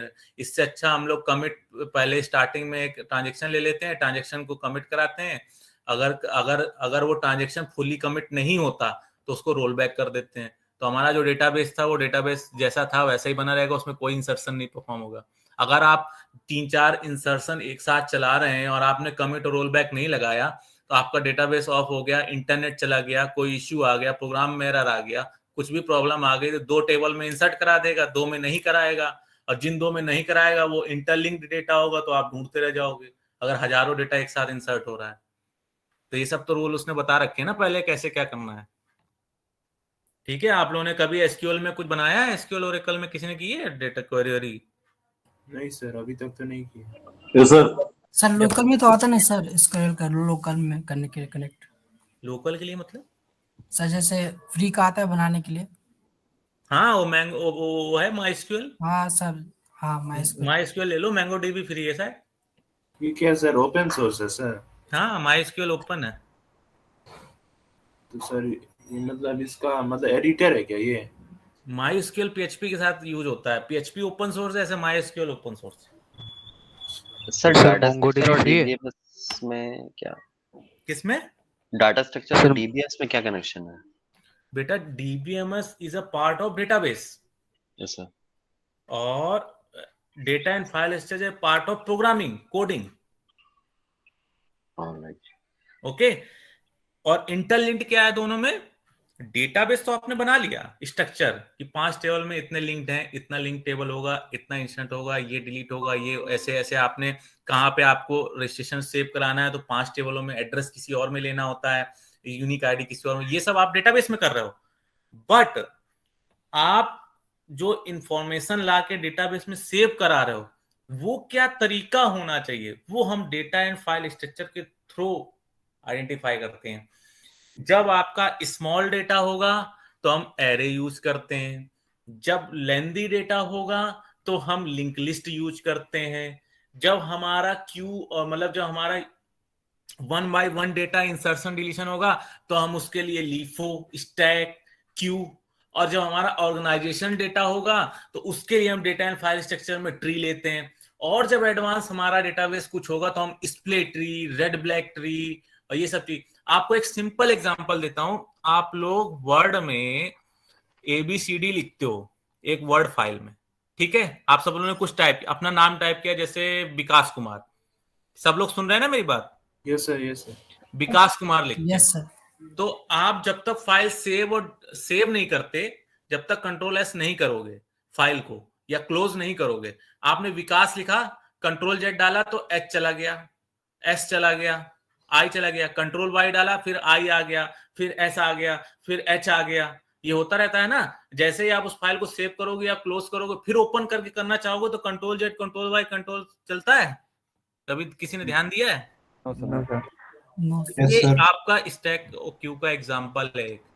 क्या कि उसमें मेमोरी में आपका डेटा स्टोर हो जाता है, हर एक मेमोरी क्रिएट होती है एक एक वर्ड के लिए। तो जब तक आप उसको प्रोसेस को कमिट एग्जीक्यूट ना करो तब तक आपको मेमोरी में स्टोर। जैसे ही आप डॉक्यूमेंट को सेव करते हो या उस डॉक्यूमेंट को क्लोज करते हो तो वो सारी मेमोरी को रिलीज कर देता है। इस वजह से कंट्रोल वाई कंट्रोल जेड से वो डेटा फिर वापस नहीं आता। सर तो माइक्रोसॉफ्ट एक्सेस जो है वो एक डीबीएमएस सॉफ्टवेयर है ना? डीबीएमएस सॉफ्टवेयर है। पहले जब ओरेकल एसक्यूएल नहीं था तो माइक्रोसॉफ्ट एक्सेस में ही डेटाबेस बनता था। ओके। और सबसे अगर आप देखें कंप्यूटिंग के लिए जो पहले क्या था, मेनली कंप्यूटेशन होता था, बिलिंग के सॉफ्टवेयर होते थे, है ना, बिलिंग का कि आप किसी की सैलरी बनानी है कुछ। अब आजकल वो ईआरपी के थ्रू होता है, एसएप के थ्रू होता है। पहले के जमाने में जो था ना डेटाबेस, वो माइक्रोसॉफ्ट एक्सेस में ही बनता था। ठीक है, आप लोग डीएमएस यूज करता होगा ना सर? क्या सैप? हाँ, सब जगह डीबीएमएस के रूल तो सेम है बेटा। देखिए डीबीएस रूल हर जगह डेटाबेस में मिलेगा, बेस है। सी के rule, data and file structure के रूल, वो हर जगह आपको प्रोग्राम, आपको नॉलेज होगा ना उस समय पे कि मुझे ये काम करना है तो मुझे पता होना चाहिए कि आपने अगर ये चीज पढ़ रखी था, पता नहीं ये ऐसे ऐसे ऐसे हो जाएगा, है ना। आपको कुछ पता ही नहीं होगा सी के बारे में, डेटा एंड फाइल स्ट्रक्चर के बारे में, आप सीधे उठ के .NET पढ़ने लगो, पढ़ सकते हो, कर सकते हो, सब कुछ कर सकते हो। लेकिन कहीं लॉजिक लगाने की बात आ गई, कहीं फंसो। आप जब सिंटेक्स लिखना स्टार्ट करोगे ना कहीं एरर आ जाएगी। आप डबल इक्वल टू कहाँ लगाना है, सिंगल इक्वल कहाँ लगाना है, कहाँ पे डॉट लेना है, कहाँ पे स्ट्रिंग लेना है, कहाँ पे कैर लेना है, कहाँ पे फ्लोट से चलेगा। अब क्या होता है, फ्लोट और डबल में डिफरेंस क्या है? फ्लोट में क्या होता है कि 2 पॉइंट तक ले सकते हैं, डबल का ज्यादा वैल्यू होगा तो भी वैल्यू ले सकते हैं, है ना। तो ये सब चीजें आपको कैसे पता होंगी? आप अगर सीओ डेटा, आप डायरेक्ट वहां थोड़ी ना पढ़ने लगोगे जाके, फिर आपको दिक्कतें होंगी वहां पे कि नहीं होंगी? तो इसलिए आपको ये सब्जेक्ट्स हैं। आपका बीसीए क्या है, एक बेसिक ओवरव्यू दे रहा है हर चीज का। अभी आपको एक लैंग्वेज है आपकी, उसमें जावा आएगी, आपको भी है शायद, बीसीए वालों को भी पढ़ना होगा 3rd 4th सेमेस्टर में। लैंग्वेज पार्ट हो जाएगा, फिर एक लैंग्वेज आ जाएगा जिसमें आप प्रोग्रामिंग कर सकते हो, जिसमें आप डेवलपमेंट कर सकते हो। फिर आपका लास्ट सेशन में एक प्रोजेक्ट होगा जहाँ पे आप प्रोजेक्ट, मैक्सिमम लोग कॉपी पेस्ट करते हैं प्रोजेक्ट का, लेकिन आप लोग अगर अभी से नॉलेज ले लोगे तो बहुत इंटरेस्ट आएगा। आप लोग इंटरेस्ट बना के करिए, तो इंटरेस्ट लाइए सब्जेक्ट में। इंटरेस्ट सब्जेक्ट में कैसे आएगा? जब आप खुद से पढ़ेंगे। मेरे 2 घंटे प्रवचन देने से, 2 घंटे समझाने से, मैं पढ़ाता कम हूँ समझाता ज्यादा हूँ, तो मतलब ज्यादा मैं कोर्स के चक्कर में नहीं पड़ता कि तो पूरा कोर्स ये है वो है, ये सब तो आप लोग एंड टाइम में 2 दिन में पढ़ लोगे। 1 नाइट स्टडी सबको पता होती कैसी होती, थोड़ा थोड़ा सब पढ़ के कर ले जाओगे, पास तो सभी लोग हो जाएंगे। पास होना सबसे इजी थिंग है, ठीक है। पास होने के लिए बस थोड़ा ही पढ़ना पड़ता है, लेकिन आप लोगों को मैं नॉलेज चाहता हूँ। नॉलेज हो जाएगी तो आपका जो लास्ट सेमेस्टर में जो आपका जो प्रोजेक्ट बनाना होगा, तो आपको अगर थोड़ा बहुत नॉलेज होगा, पता होगा, तो आप लोग बहुत इंटरेस्ट से बनाओगे। नहीं एक दूसरे से मांगते फिरोगे कि वो कॉपी दे दो, सॉफ्टवेयर की कॉपी दे दो, सीडी दे दो, कोई पुराना ढूंढते फिरोगे, किसी पुराने कलीग के पास जाओगे, यही करते रह जाओगे पूरे 6 महीने। अगर आपने सर एक क्वेश्चन था सर। हाँ जी सर, जैसे MySQL में हम डाटा फीड करते हैं इंस्ट्रक्शन के थ्रू, तो हम उसे इनडायरेक्टली कनेक्ट करके जैसे C+ से, और हम C+ में प्रोग्रामिंग करें तो उसमें अपडेट होता जाएगा डाटा MySQL में? कनेक्शन में हो जाएगा, लेकिन C++ से तो मुझे नहीं लगता बात बनेगी। सी से आपको एक कोई प्रोग्रामिंग लैंग्वेज लेनी पड़ेगी, .NET लो, PHP लो। सर पाइथन बा जावा से भी होता है सर। हाँ पाइथन, हाँ वही मतलब C और C++ में तो कंसोल होता है, वहीं पे आउटपुट आता है। सर कंसोल होता है मतलब C और C++ में जब आप करते हो काम तो उसमें तो वहीं पे आउटपुट आता है ना, उसी कंसोल पे आउटपुट आ जाता है। वो प्रोग्रामिंग से नीचे आता है उसको बोल रहे हैं? नहीं, वो तो एरर दिखाता है, जब आप आउटपुट निकालते हो वहीं आ जाता है। तो अलग आपको अगर करना है ना C और C++ डेटाबेस से, मैं फ्रैंकली बोलता हूँ, मैंने C++ से कभी कोई डेटाबेस कनेक्ट नहीं किया, तो इसके बारे में मैं श्योरिटी से कुछ नहीं कह सकता। ठीक है, मुझे लगता है सर जावा ज्यादा यूज होता है सर इंडस्ट्री लेवल में। पर वर्क तो सब होता है ना सी प्लस पे, हम फ्रंट एंड में भी बैक एंड में यूज हो रहा है सी प्लस, हाँ कैसे हाँ, करते होंगे नहीं सर? नहीं, आप देखिए जब आप .NET पे आते हैं तो उसमें 49 लैंग्वेजेस होती हैं, C sharp, J sharp, BB sharp, F sharp, ये चलती है वहां पे। ठीक है, ये C++ का स्टैंडर्ड वर्जन होता है, सारी क्लास बेस्ड होती है। जावा में जाते हैं तो जावा प्रोग्रामिंग में वहां चलता है 2 टाइप की, वो अलग होती हैं। पाइथन में अलग होती हैं। ठीक है, C और C++ में कहीं प्रोग्रामिंग नहीं करनी होती। मैंने जो इंडस्ट्री में काम किया उसके बेसिस बोल रहा हूँ। चिप बेस्ड में कहीं कहीं यूज हो जाती है। तो मैक्सिमम इंडस्ट्री में जावा, इसलिए बड़ी बड़ी इंडस्ट्री में जावा पर इसलिए चलते क्योंकि वो सिक्योर होते हैं। ओरेकल होता है, जावा होता है। नॉर्मल जो मीडियम साइज की इंडस्ट्रीज है उसमें .NET वो क्योंकि चीपेस्ट होता है। अब भाई एक ओरेकल डेटाबेस का आप लाइसेंस लेने जाओगे तो 1 करोड़ का पड़ेगा, 2 करोड़ का। 1 करोड़ रुपए कौन लगाएगा ओरेकल के लाइसेंस के लिए? 1 करोड़ का मिलता है 48,000 58,000 का, 48 लाख का ओरेकल का सॉफ्टवेयर लाइसेंस। ठीक है, और वहीं .NET का MySQL सर्वर 49,000 का आता है, SQL माइक्रोसॉफ्ट का 50,000 का है। और पर यूजर बनाने में ओरेकल में लगता है और पैसा, लेकिन सिक्योर होता है। तो वो तो कंपनी की रिक्वायरमेंट है, कोई मीडियम लेवल कंपनी तो नहीं इतना अफोर्ड कर सकती है। No sir. ओरेकल का पड़ा है कितना चार्ज होता है पर यूजर उसका मॉड्यूल बनाने में? एसएप में क्या होता है, एक यूजर को ओपन कराने के लिए पैसा लगता है लॉगिन में। यहाँ आप ओपन सोर्स में हजारों यूजर लॉगिन बना डालो, ये फर्क है। तो जैसे कहते हैं कोई जैसे एप्लीकेशन बनी है हम्म तो उसमें बैकएंड में सी प्लस यूज हुई है ना, तो शायद उसके लिए फ्रेमवर्क करके फ्रंट एंड और बैक एंड पूरा बनता होगा, स्ट्रक्चर पूरा उस एप्लीकेशन का ना। हाँ देखिए, मुझे .NET का पता है, जावा का पता है, C और C++ का नहीं पता कैसे डेटाबेस से कनेक्ट करके क्या करते हैं। ठीक है, मैंने नहीं किया कभी, तो ये आपको ओरिजिनल अदर्स नॉलेज वैसे मैं पता करके बता सकता हूँ, बट अभी मुझे इसको बारे में नॉलेज नहीं है मेरे को। ठीक है, ओके सर। ओके, चलिए आगे बताते हैं। अब आप लोगों के सब्जेक्ट पे आ जाते हैं, कुछ थोड़ा बहुत ओवरव्यू देते हैं। फिर नेक्स्ट वीक से आपकी 11 से 1 क्लास है और 2 से 5 क्लास है। नेक्स्ट वीक सभी लोग हो सके टाइम निकले तो जरूर आइएगा। नेक्स्ट वीक है या संडे में 5 घंटे की, तो उस दिन मैं आपकी 3 यूनिट पढ़ाऊंगा पूरी, first second third. Array, link list, single link list, double link list, circular link list, उसके बाद अगर टाइम मिला तो स्टैक, प्लस सेशन फर्स्ट के 2 प्रोग्राम। ठीक है, और एक 3 घंटे का सेशन होगा। तो आप सभी लोग जितने ज्यादा लोग प्रेजेंट रहेंगे उतना बेनिफिट होगा। ठीक है, ओके सर। चलिए, ये तो चलिए 5-6 स्टूडेंट मुझसे बात कर रहे हैं। ये क्या है, ऋतिक कुमार? हाँ, उसका थ्रू फैच होता है, URL डालते हैं, मैथड डालते हैं, गेट। ये कुछ अलग टॉपिक चल रहा है।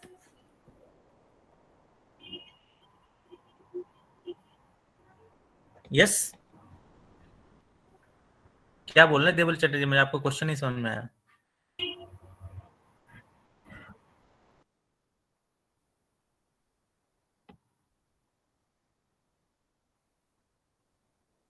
हाँ जी, लेकिन आपका जैसे आप लोग BCA में है ना, MCA जो भी आप लोग में ना, क्वेश्चन ऐसे टफ नहीं आते बहुत ज्यादा। जितना आपके सेशन में क्वेश्चन दिए ना, मैं आखिरी के 5-6 जो प्रोग्राम होते हैं, 6-7 प्रोग्राम में उसको जो बहुत लेंदी होते हैं, 4-4 पेज के प्रोग्राम है, उनको मैं छोड़वा देता हूँ, क्योंकि वो ऐसा पॉसिबल ही नहीं है ना। आपको ऐसा कोई साइंटिस्ट थोड़ा ना बनने जा रहे हो जो उस प्रोग्राम को आना चाहिए, है ना। जब साइंटिस्ट के लेवल पे जाओगे तब करना चाहिए। तो आप जो है ना, स्टैक एक पैटर्न बना हुआ है। आप लास्ट 5 ईयर के क्वेश्चन पेपर आपने देखे चटर्जी जी?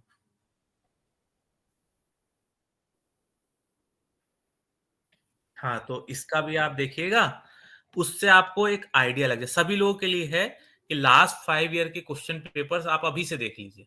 करना नहीं है सॉल्व करने की जरूरत नहीं है, बस क्वेश्चन देखिए कि क्वेश्चन में पूछता क्या है, क्या आपसे आंसर वो चाह रहा है, क्या उसमें क्वेश्चन, एक पैटर्न सेट हो जाएगा आपके माइंड में कि ऐसे ऐसे क्वेश्चन आते हैं, ऐसे ऐसे आंसर होने चाहिए, ये होना चाहिए, तो एक पैटर्न आप सेट हो, उसके बेस पे आप पढ़ाई। लोग कहते हैं कि पेपर से कुछ समय पहले क्वेश्चन पेपर सॉल्व करना चाहिए, ठीक है, क्वेश्चन पेपर सॉल्व पेपर से पहले कर लो, लेकिन मेरा मानना यह है कि पेपर स्टडी करने से पहले, कोई सब्जेक्ट स्टडी करने से पहले आप लास्ट 5 ईयर के क्वेश्चन पेपर एक बार क्वेश्चंस देखिए, क्वेश्चंस में पूछता क्या है, क्या क्या क्वेश्चंस हैं, कितनी थ्योरी है, कितना एक पैटर्न सेट हो जाएगा कि मुझे पहला तो फोकस ये रहेगा जिसको कुछ नहीं पढ़ना उसे पास होने के लिए 40 नंबर का पढ़ना है।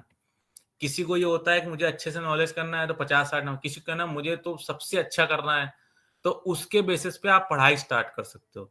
आपको एक आइडिया लग जाएगा कि पेपर में क्या क्वेश्चन आते हैं, कैसे आते हैं, कैसे करना चाहिए, ठीक है, तो एक आपको एक पैटर्न सेट हो जाएगा। तो इसलिए मैं सभी से बोलता हूं लास्ट 5 ईयर के क्वेश्चन पेपर आप लोग एक बार चेक कर लीजिए, उसके क्वेश्चन पढ़ लीजिए, कैसे क्या आते हैं क्या नहीं आते, ठीक है।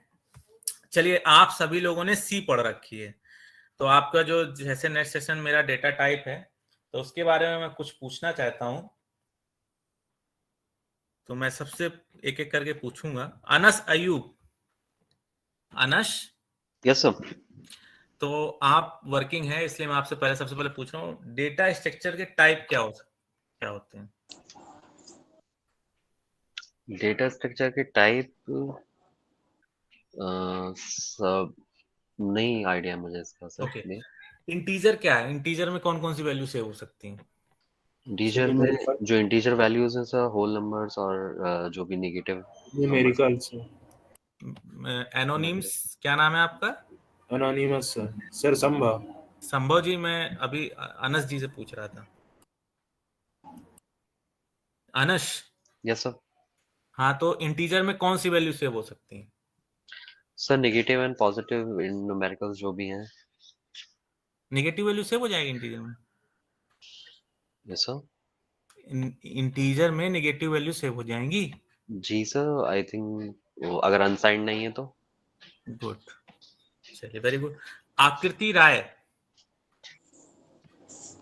आकृति। Yes sir. आपने सी पढ़ी होगी आपने लास्ट सेम में, आकृति? हाँ जी सर, पढ़ी है। अच्छा, तो इंटीजर डेटा टाइप है कि वेरिएबल?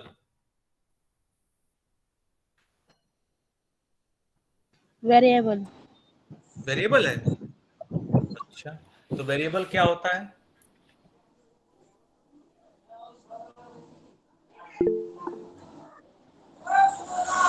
आकृति जी, वेरिएबल क्या होता है?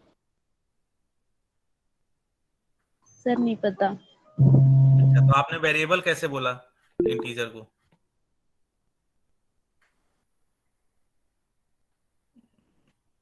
गेस किया? गेस? Yes sir. ओके, चलिए, रॉन्ग है। नेक्स्ट। सर देता था। चलिए, आप बहुत देर से हैंड, हाँ, अली आईजी, चलिए आप बताइए, इंटीजर डेटा टाइप है कि variable? Sir it's a data type. क्या होता है? It's a data type, data type. मुझे आपकी लैंग्वेज समझ नहीं आ रही।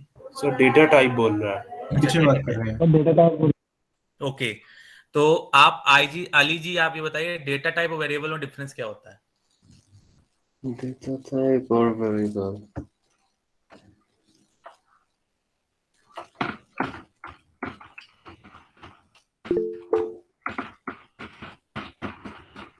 चलिए, संभव जी आप ही बताइए, चलिए, आप बहुत देर से हैंड का टेस्ट कर रहे हैं। संभव जी। सर वेरिएबल वो हो गया जैसे सर एक तरह से सर कंटेनर हो गया जिसमें सर हम कोई भी वैल्यू सर स्टोर करते हैं। एग्जांपल? सर एग्जांपल में सर जैसे इंट ए सर बोलते हैं, तो सर यहाँ ए वेरिएबल हो गया जिसमें sir int a equal to 7, तो इसमें sir 7 number value sir store करा रहा है। और इंट हो गया सर डेटा टाइप, यानी कि इसमें सिर्फ इंटीजर टाइप ही वैल्यू स्टोर हो सकते हैं, ये डिक्लेयर करता है sir. Very good, very good. आकृति, आकृति, आकृति चली गई। डरिए मत, कोई वो बड़ी बात नहीं है कि नहीं बता पा रहे।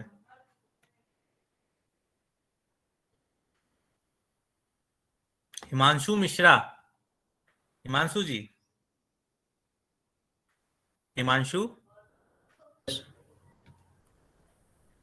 स्ट्रिंग इज अ वेरिएबल और डेटा टाइप? स्ट्रिंग क्या है? सर स्ट्रिंग इसे वो कैरेक्टर वाइज वैल्यू होता है सर। कैरेक्टर स्टोर हो रहा है, लेकिन है क्या वो? कोई भी डेटा टाइप। क्यों? स्ट्रिंग में से कुछ भी रिलेस उसमें data is a variable store भी करा सकते हैं कुछ भी। क्या डेटा स्टोर होगा उसमें?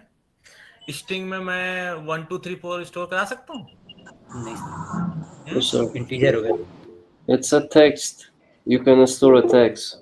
ओके ओके ओके, चलिए। Sunny, Yes, sir. एक होता है फ्लोट, एक होता है डबल। जी सर। ये सब डेटा स्ट्रक्चर के लिए मैं पढ़ा रहा हूँ आपको, आपका नॉलेज होना चाहिए। आप लोग प्रोग्राम करेंगे, सब कुछ करेंगे, मैं यूं ही नहीं, ये आपके सब्जेक्ट का टाइप टॉपिक है। 62 लोग थे, 11 लोग छोड़ के चले गए क्योंकि मैं क्वेश्चन पूछ रहा था। क्वेश्चन ये टॉपिक का ही है, आपके डेटा स्ट्रक्चर का है या फाइल का ही है, तो मैं टॉपिक के बाहर नहीं बता रहा हूँ। ये आप लोगों को सब अभी आप लोग इम्प्लीमेंट करोगे, सब लोग आप करोगे, ठीक है? Very good. जिसने भी आंसर दिया है, क्या नाम है इनका? डी कौन है?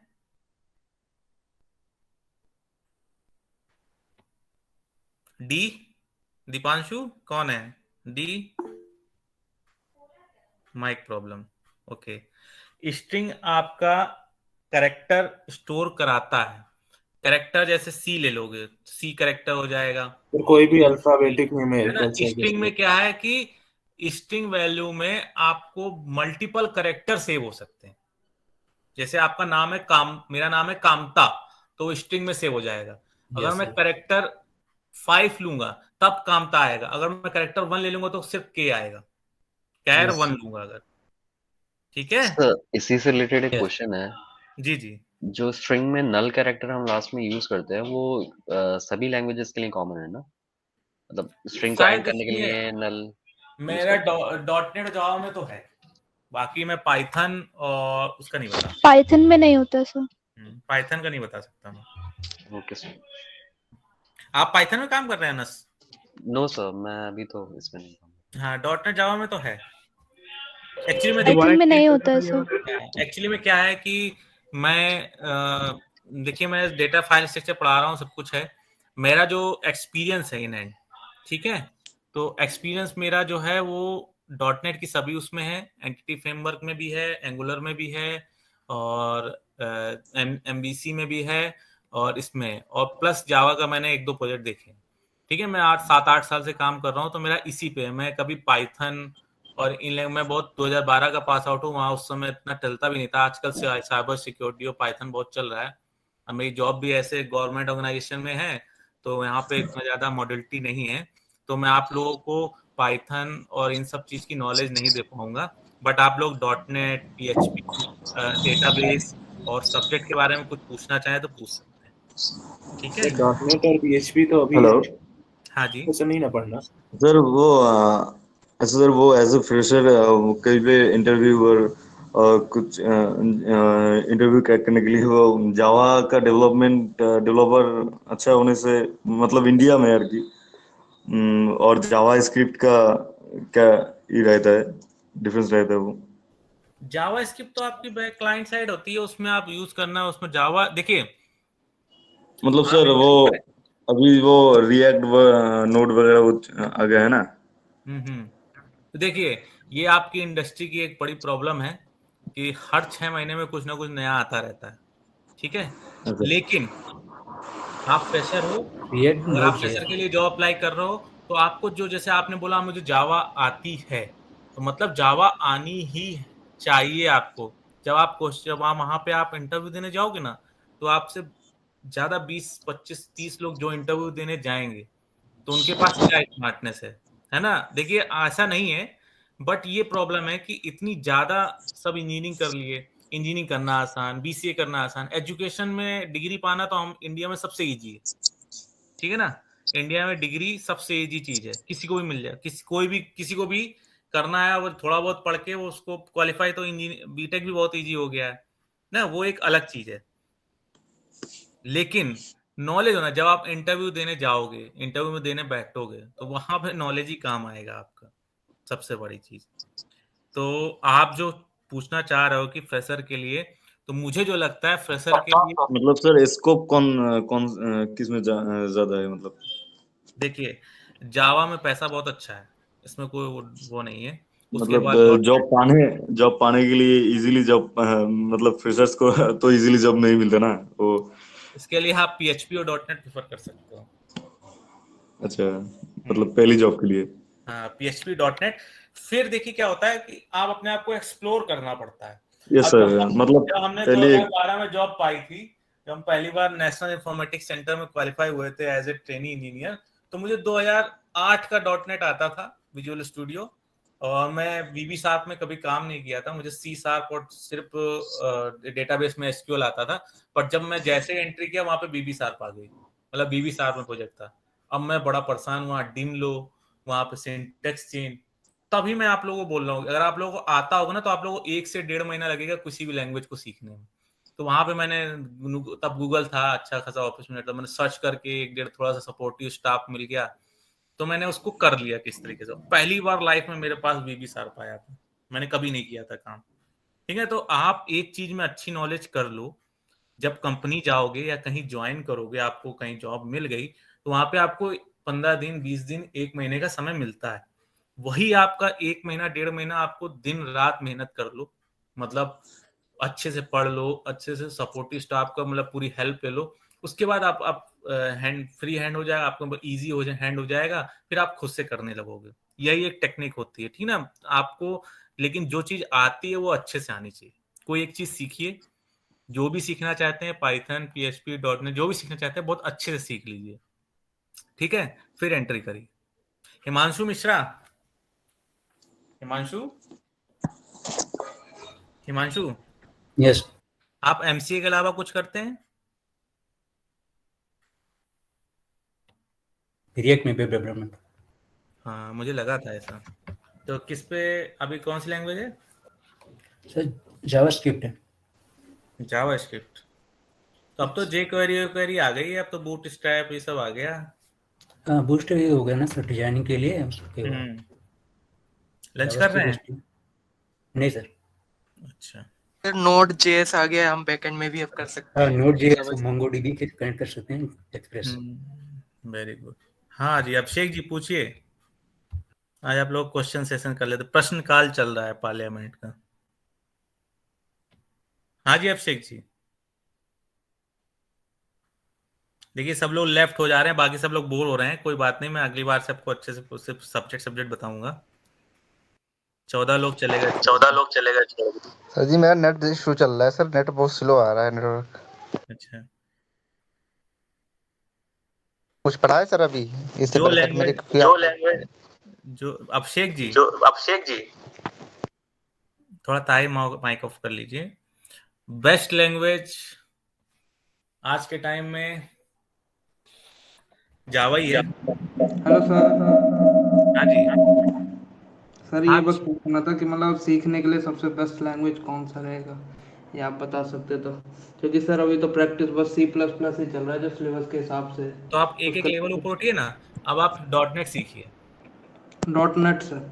हाँ, तो सर जो अभी तक मतलब ये सब जो सीखा है, सी में उतना तो नहीं, C++ भी जितना सीखा है वो सब तो फिर ऐसे ही धरा का धरा रह जाएगा सर।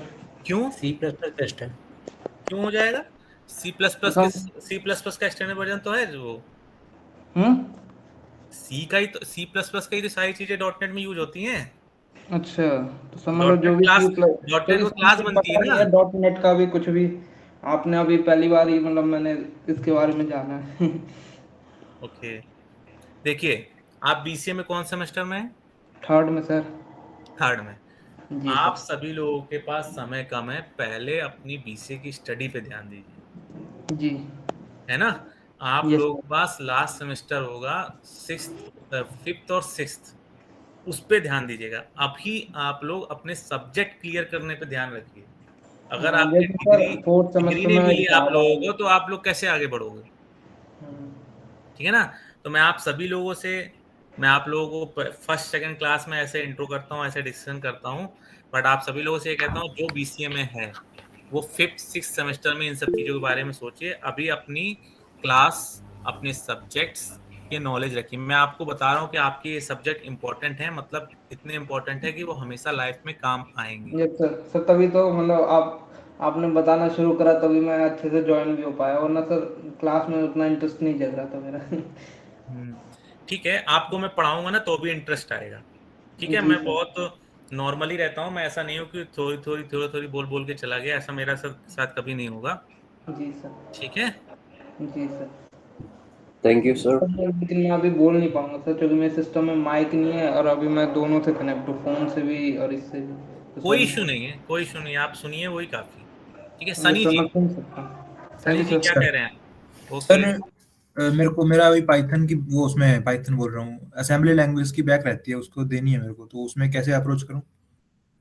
अब तो आपको खुद से ही पढ़ना पड़ेगा, कोई अप्रोच का उसमें तरीका नहीं है। असेंबली में क्या है, थोड़ा सा इंटरेस्ट जगाना पड़ेगा। जो असेंबली में पास हो गया हो, जो पास हो, आपका कोई फ्रेंड, आपका जानकार हो, ऐसा कोई है आपके पास? मेरे जानकार ने तो ये बीसीए भी कंप्लीट कर ली होगी अब तक। और बुक से कर सकते हैं ना? हाँ जी। अच्छा, इसके आप लिए पहले सनी जी एक काम करिएगा। सनी जी, जी सर। आपको असेंबली में पास होना है तो असेंबली के पहले लास्ट 5 ईयर के सारे क्वेश्चन पेपर सॉल्व कर लीजिए। आता तो कुछ भी नहीं उसमें। जी, आता तो कुछ भी नहीं समझ में। तो वही तो बता रहा हूँ, तो पास होना ही चाहिए। पास होने के लिए तो पढ़ना है आपको, समझने के लिए तो कोई है नहीं अब बच्चा समझाने के लिए। पास ही होना है ना आपको अभी सनी जी। सर पास ही होना सब कुछ थोड़ी होता है, थोड़े अच्छे नंबर भी तो आने चाहिए। तो देखिए, समझना चचारी ही जी ने सोल्यूशन दिया आपको। ओके चटर्जी भाई। अच्छा, एक काम करेगा चटर्जी जी, आप लोग सब लोग ग्रुप में ऐड है ना, व्हाट्सएप ग्रुप में? Yes sir.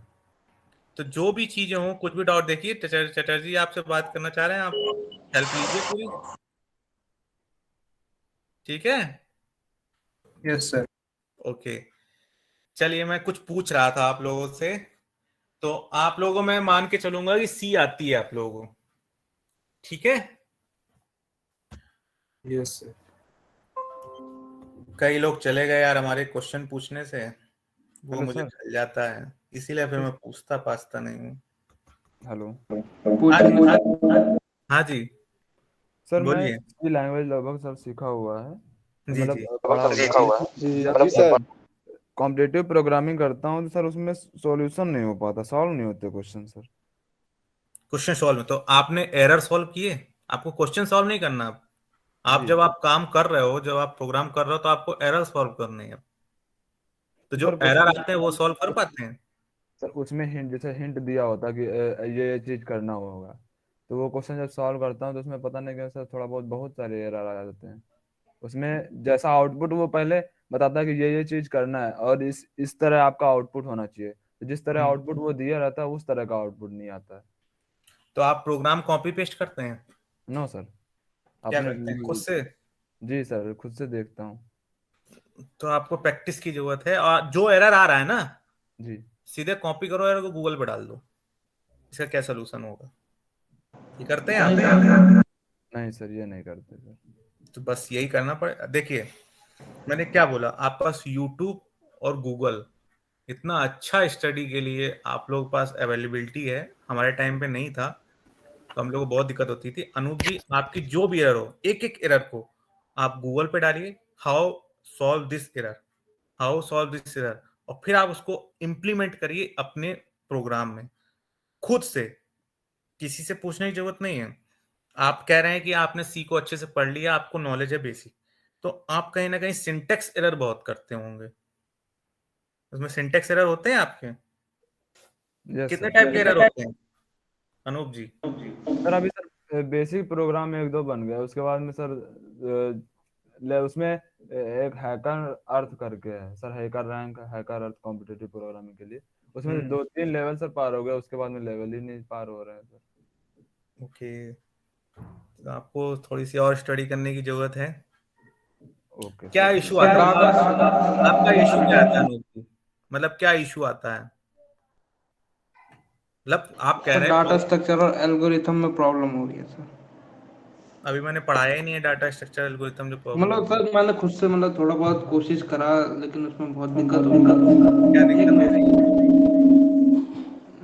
सर दो से कनेक्ट होना थोड़ा दिक्कत हो रहा है। नहीं, डेटा एंड फाइल स्ट्रक्चर में क्या दिक्कत हो रही है? सर मतलब समझ में नहीं आता है, मतलब कोशिश करो तो 1-2 दिन दिमाग में रहेगा, उसको फिर दोबारा मतलब सीखने के बाद जब उसको दोबारा प्रैक्टिस करो तो दिमाग के पार।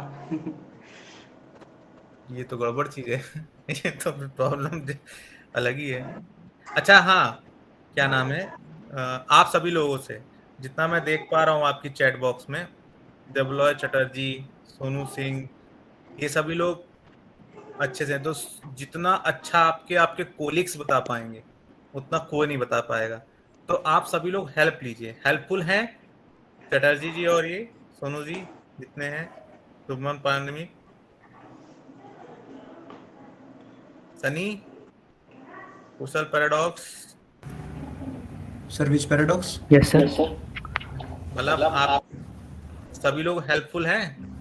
जी sir. Debaloy Chatterjee ji, yes sir. Deepanshu, ये सब लोग हेल्पफुल हैं? सर मैं फ्रंट एंड में हेल्प कर सकता हूँ, मुझे अगर वेब डिजाइनिंग के रिगार्डिंग कुछ पूछेंगे तो मैं मदद कर दूंगा। हाँ जी सर अगर वेब डिजाइनिंग के रिगार्डिंग कुछ पूछेंगे तो वो मैं हेल्प कर सकता हूँ उनकी। हाँ जी, तो आप सभी लोग ग्रुप डिस्कशन देखिए, आप लोग थोड़ा अभी इतना आगे मत बढ़िए, वो आपका पार्ट अलग है। जब आप लोग जॉब करोगे, जब आप लोग करोगे तब की चीजें हैं। आज तो आपको सब्जेक्ट आना चाहिए ना अपना। नहीं तो पहले पता नहीं था, पहले वेब डिजाइनिंग पहले कर ली, बाद में पता पड़ा कि आपको बैकएंड में जाना है। ओके, चलिए आप सभी लोग ग्रुप में शेयरिंग करिए, एक दूसरे से पता करिए चीजों का, ठीक है? चलिए आप लोग कुछ पढ़िए। कौशल अपना नंबर चैट बॉक्स में डाल दो ना। सब लोग ग्रुप में तो ऐड होंगे, आप लोग का व्हाट्सएप ग्रुप है ना? Hello sir. हाँ जी हाँ जी। हाँ सर, मेरी अटेंडेंस नहीं लगी आज की, लगा दो। ठीक है, सोनू सिंह। हाँ अच्छा सोनू जी, सिंह जी, एल्गोरिथम क्या होती है? सर, एल्गोरिदम जो बेसिकली एल्गोरिदम ये होता है किसी भी प्रोसेस को, मतलब किसी भी चीज को करने का स्टेप बाय स्टेप प्रोसेस होता है एल्गोरिदम। Very good. और सर एल्गोरिदम पे हम जो है मतलब कुछ भी, मतलब प्रोग्रामिंग में एल्गोरिदम ही सबसे मेन होता है। एक तो फ्लो चार्ट होता है, एक एल्गोरिदम होता है। फ्लो चार्ट वही होता है, एल्गोरिदम का डायग्राम होता है फ्लो चार्ट। ओके। हाँ तो फ्लो चार्ट बना लेते हैं आप लोग? हाँ सर, फ्लो चार्ट मैंने बना तो रखा है, क्योंकि सर मैंने जो है ना, मैंने एनआईटी से 2018 में मैंने मतलब डिप्लोमा कर लिया था बिग डेटा में। तो वो उस समय मैंने काम किया था, उसके बाद से फिर मैं जॉब ही कर रहा हूँ। उसके बाद से फिर मैंने उसके बाद से मेरे को भी इतना आइडिया नहीं, लेकिन मैं बना लेता हूँ। तो आप अभी 12 पास हैं कि कुछ और एक्स्ट्रा कर रखा है? नहीं सर, मैंने अभी जो है, अभी मैं बीसीए कर रहा हूँ, मैं ग्रेजुएशन नहीं कर रहा, क्योंकि मेरे को ठीक ग्रेजुएशन के ऊपर डिग्री नहीं थी। तो फिर मैंने लास्ट ईयर ही ज्वाइन किया है ये बीसीए, और मैं अभी काम कर रहा हूँ डेटा एनालिस्ट का गुड़गांव में। ओके। हाँ, तो वही सैटरडे को मेरे को टाइम नहीं मिलता, तो संडे मैंने क्लास ज्वाइन किया था। अच्छा अच्छा हाँ अच्छा। चलिए कोई नहीं, ऑल द बेस्ट। आप फिर तो thank you self sir. Study अच्छे से करना जानते हो कैसे कर सकते हैं आप वो अपना सब तो हो नॉलेज। जाएगा। हाँ आप हाँ ग्रुप में ऐड हैं? हाँ सर, मैं सारे ग्रुप में हूँ। हाँ, तो आप अपना नॉलेज भी कोई देखिए, आपके ग्रुप में ही इतने अच्छे अच्छे नॉलेज पर्सन, वर्किंग लोग, जिसमें कोई काम कर रहा है, जो इन हैंड काम कर रहा है, जैसे हम इन हैंड डॉटनेट और एसक्यूएल पे, डॉटनेट और ओरेकल पे काम कर रहे हैं। तो हम कोई भी क्वेश्चन होगा उसको हम सॉल्व कर सकते हैं। जो इन हैंड एक्सपीरियंस होता है ना, वही आजकल बता सकता है टाइम में। जैसे डेटा एनालिस्ट होता है, मुझे ये आता है। तो आप क्योंकि लोग सर ग्रुप में एक चीज शेयर करेंगे, चीजों को पता करेंगे, तो आपको आंसर मिल जाएंगे, है ना? हाँ सर, मेरे को मैंने काम किया एसक्यूएल और पाइथन पर ज्यादा काम होता है मेरा। तो पाइथन पे भी मेरे को अच्छी खासी कमांड है, और जावा पे भी कभी कभी काम करता हूँ, लेकिन जावा उतनी अच्छी नहीं है मेरी, लेकिन वो हो जाएगी। मतलब जावा भी मैंने स्टडी करी थी एनआईटी से ही 2018 में, तब तक तो मेरी ठीक थी। अब वो ये जावा मेरा ज्यादा काम होता नहीं है, तो भी भूल गया मैं। Very good. आप भी ग्रुप में अपना नॉलेज, जैसे कोई क्वेश्चन पूछे तो आप हाँ अपना सर। ग्रुप में एक्टिव होकर क्वेश्चन का आंसर करिए, है ना? आप बिल्कुल दूसरों सर। को नॉलेज जितनी शेयर करेंगे उतना अच्छा रहता है। यस सर, बिल्कुल, एब्सोल्युटली ओके, सर। चलिए all the yes best. Sir. चलिए मैं ओके आपकी कल की भी सर। हाँ अटेंडेंस लगा दे रहा हूँ। हाँ, कल के भी लगा दोगे तो अच्छा ही है sir. Okay okay, thank you और नेक्स्ट सर। वन किसकी अटेंडेंस रह गई थी? लेडीज कोई बोली थी, जेन गर्ल? सर मेरी रह गई थी आखिरी थी। प्रीति।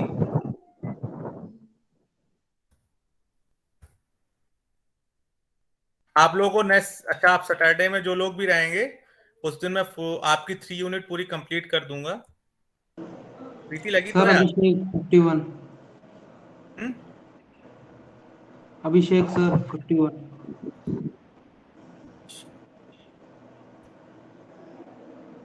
बहुत सारे होंगे सर। जा 51 नहीं सर, 51 सीरियल नंबर। यस कल सर, थे आप? यस सर था, लेकिन वही प्रॉब्लम है सर माइक का।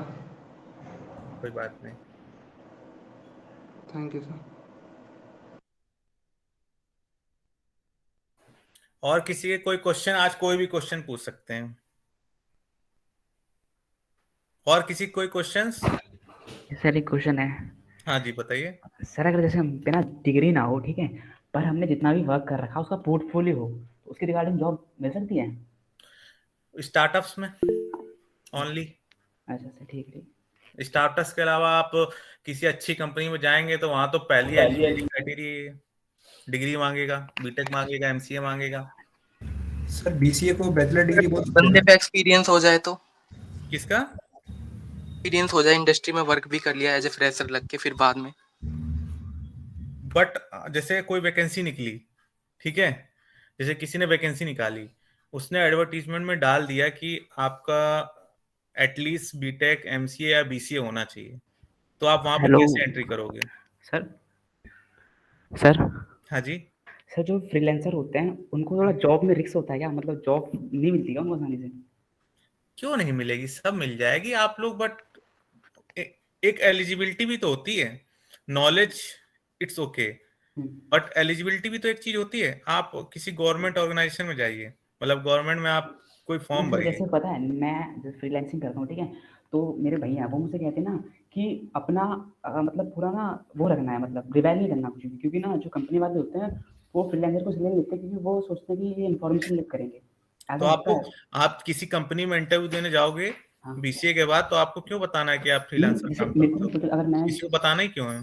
जो हमारा रिज्यूम होता है, अगर रिज्यूम में अपने प्रोजेक्ट्स डाले तो जितने भी प्रोजेक्ट हमने कर रखे हैं डिजाइनिंग के, आप अभी कोड के। बीसीए कंप्लीट नहीं किए हैं, अगर आपने कहीं पे उसने बीसीए या एमसीए की डिग्री मांगी, तो जिस दिन बीसीए कंप्लीट कर लेंगे उस पे आप प्रोजेक्ट आप दिखाते हैं ना कॉलेज टाइम पे, ऐसे ऐसे प्रोजेक्ट किए हैं आपने, कोई ये थोड़ी ना बताना है कि आपने कोई पैसे लेके या फ्रीलांसर पे काम किया है। क्यों कंपनी को बताना?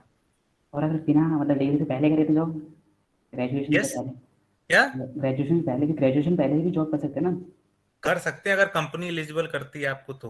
वो तो कंपनी के नॉर्म्स होते हैं, अच्छा सर, ठीक है ना, वो तो कंपनी के नॉर्म्स होंगे ना। आप सभी लोग इतना मतलब बीसीए करने वाले स्टूडेंट सभी अभी जॉब जॉब जॉब क्यों है इतना ज्यादा? पहले बीसीए तो करो। है। बीसीए तो बस मजबूरी में करनी पड़ रही है, क्योंकि मजबूरी नहीं, अलग ही चीज़ में करनी पड़ रही है। मेन मेरा पर्पज था एनिमेशन था, मेरे को एनिमेशन जाना था, पर एनिमेशन मेरे को कॉलेज में मिल पाया तो मेरे को बस पीछे चले गई। ओके, ये कौन है सर? मैं क्लास अटेंड कर रहा था। अनूप द्विवेदी क्या नाम है? तो सर ये वाला क्वेश्चन है जो मैंने भेजा हुआ है। ओके सर इसमें पूरा तो प्रोग्राम मैंने बना लिया, लेकिन लास्ट का जो लास्ट लाइन में जो प्रिंट करना है वो प्रिंट नहीं हो रहा है सर। उसमें पता नहीं क्या गार्बेज वैल्यू प्रिंट हो जा रही है स्कैन करने इसलिए के प्रिंट हो रही है। देखिए आपके सेशन में भी एग्जांपल है, ये आपका क्वेश्चन का आंसर। इसमें एक नल की वैल्यू होती है। आप किस में कर रहे हैं? आपका वो कौन सा है, क्या नाम है? टर्बो सी में कर रहे हैं, किस में कर रहे हैं प्रैक्टिस? नहीं सर, जो मैं ये क्वेश्चन देता उसके नीचे ही कॉलम बना होता है जिसमें आपको प्रोग्राम लिख के उसी में रन का ऑप्शन होता है, उसी में रन कराना होता है। सर ऑनलाइन टर्मिनल होता है ना सर, वहाँ पर रन करवाना होता है कोड लिख के। यस कुछ सर, आपने उसमें गेट सीएच शीट ले रखा है? No sir, no sir. गेट सीएच लेके देखो। Okay, 1 second. गेट सीएच ये है ना आपका प्रोग्राम, यही वाला प्रोग्राम है आपका, आपके सिलेबस में भी है।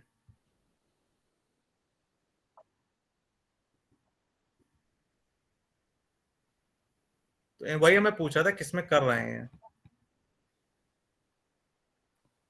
सर जहाँ पर वो जहाँ पर क्वेश्चन रहता है ना सर, वहीं से देता है वो लोग, वहीं पर लिख के रन करवाना होता है। तो वो मुझे इतना नहीं सर, उससे कुछ नहीं हो रहा है सर। अच्छा, उसमें क्या होता है, लास्ट कैरेक्टर का कुछ स्पेस का इशू, आपने स्पेस का इशू सॉल्व किया है?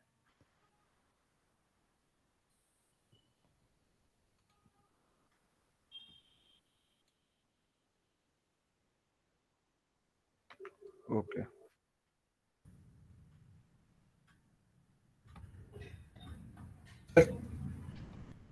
अनूप जी, अनूप यस सर। अनूप, आप अपने व्हाट्सएप ग्रुप में अपना प्रोग्राम शेयर कर दीजिएगा, स्क्रीनशॉट।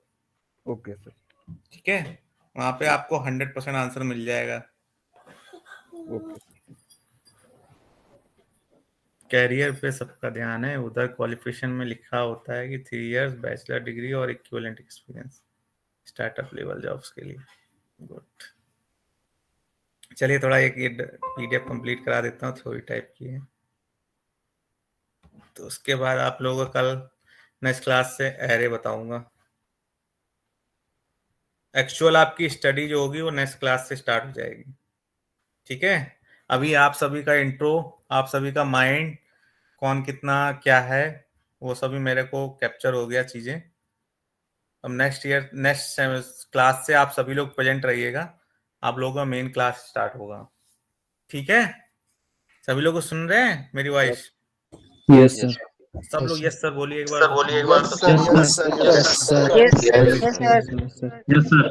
Yes sir. चलिए अब लंच टाइम हो गया, लंच कर लीजिएगा इसके बाद। ओके अच्छा, सभी को ये सब चीजें पता है ना कि बताने की जरूरत है? Sequencing, if then else, for loop, while loop, ये सबको आता है? कोई जिसको ना पता है लेकिन सर ये one by one sir sequencing sir बता दीजिएगा, फॉर लूप, व्हाइल लूप होता ही नहीं सीक्वेंसिंग। माइक ऑफ कर लिया करिए, a plus B equal to C करोगे वही सीक्वेंसिंग हो जाती है। यस सर, आपने ये कल बताया था सर। हाँ, ओके सर, नहीं हो गया कंफर्म। इनमें से किसी को कंफ्यूजन होता है? अच्छा, कोई मुझे लूप बता सकता है, लूप कैसे वर्किंग होता है? Yes sir. सर लूप एक सर कंटिन्यूअस प्रोसेस होता है जिसमें सर मान लीजिए सर प्रोग्राम को एक ही चीज को सर बार बार करना है, तब हम लूप का यूज करते हैं सर। अच्छा, कोई एग्जांपल जैसे आपको मैं दूं एग्जांपल? लूप में सर ये भी डिसाइड होता था कि हमको कौन सा प्रोग्राम कितनी बार रन कराना है। अच्छा, तो क्या होता है उसका स्टेटमेंट, कैसे लिखा जाता है? कौन से लूप में सर? For loop. ब्रेक किया जाता है। चलिए मैं एक ओवरव्यू सबके लिए बता देता हूँ, कई लोग होंगे जिनको नहीं पता होगा, तो मैं स्टार्टिंग से सब एक बार बता देता हूँ, एक एक करके, है ना? सुनते जाइएगा सभी लोग। देखिए सीक्वेंसिंग में क्या होता है, सिंपल, आप जैसे a plus B equal to C करते हो तो ये सीक्वेंसिंग हो गई। ठीक है, a plus B equal to computation time, तो आपकी सीक्वेंसिंग कहलाती है, सिंपल। अब आते हैं इफ देन इस स्टेटमेंट में। जैसे मैंने एक कंडीशन दी, इफ अगर दो बंदे हैं, जैसे मेरे लिए विकास कुमार चटर्जी और परमनिक हिमांशु मिश्रा, 4 लोग हैं, चारों लोगों की एज डिफरेंट होगी। Yes sir. ओके, है ना? तो अगर मान लीजिए चटर्जी जी की एज 26 है, विकास की 27 है, हिमांशु की 28 है, क्षमा सिंह की 29 है, अगर ऐसे एज हैं तो हम एक कंडीशन लिखते हैं, इफ एज इक्वल टू 26, जिसकी एज 26 होगी उसको हमें देना है ए, और जिसकी एज 26 नहीं होगी उसको देना है बी। ठीक है, तो अगर एज 26 किसकी है? चटर्जी की सर। चटर्जी की। तो इफ एज इक्वल टू 26 तो नाम क्या आ जाएगा? ए पे किसका नाम आएगा? ट्रू होगी ना ये कंडीशन? Yes sir. ए हो गया, बाकी तीनों पे क्या चला जाएगा? फॉल्स। बी, है ना? तो हम कैसे स्टेटमेंट में लिखते हैं, if condition is true then output, और condition is false then output. ठीक है, तो इफ और एल्स ऐसे चलता है। The total time computation according to the condition rule, if then rules according to the maximum rule, this computation time is max TA और TB। किसमें ज्यादा टाइम लगा?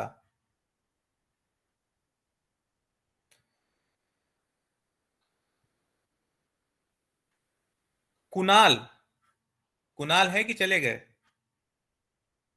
कुणाल, कुणाल सर शायद आप कौशल बोल रहे हैं, कुणाल कोई नहीं। नहीं है, चला गया। क्या सेलेक्ट हो गया? ओके। और कौन? एंजल जोसेफ है? एंजल जोसेफ चली गई, सब लेफ्ट हो गए। आज बोर हो गए सब लोग, हम लोगों ने ज्यादा डिस्कशन कर लिया।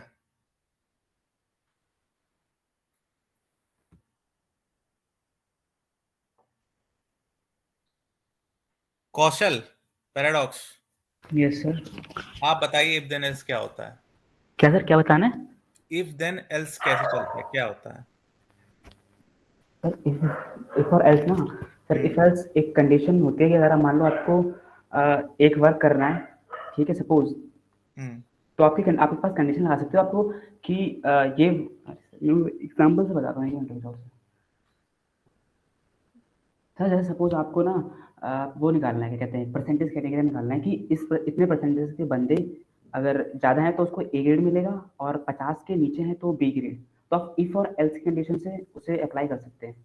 और सर इसके अंदर भी इफ एंड एल्स होता है, जैसे एल्स इफ और एक और होता है सर, उसका नाम याद नहीं आ रहा, उसको लेस्टेंड इफ एल्स कहते हैं, जो इफ के अंदर इफ एंड एल्स की क्लास बनती है।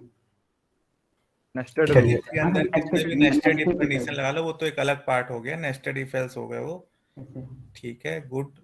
अगर मैं बोलूं if age is greater than 26, मैंने 4 लोगों के नाम बताए थे, तो इफ एज ग्रेटर देन 26 तो कितने स्टूडेंट के नाम आ जाएंगे उसमें? सर जैसे बंदों ने कहा था तो कि सिर्फ डेवलपर चैटर्जी की एज 26 है तो सिर्फ एक ही बंदा आएगा, उसको सारे फिर कोड नीचे का वो एल्स में ले जाएगा, क्योंकि इफ में सिर्फ एक ही बंदा है, डेवलपर चैटर्जी।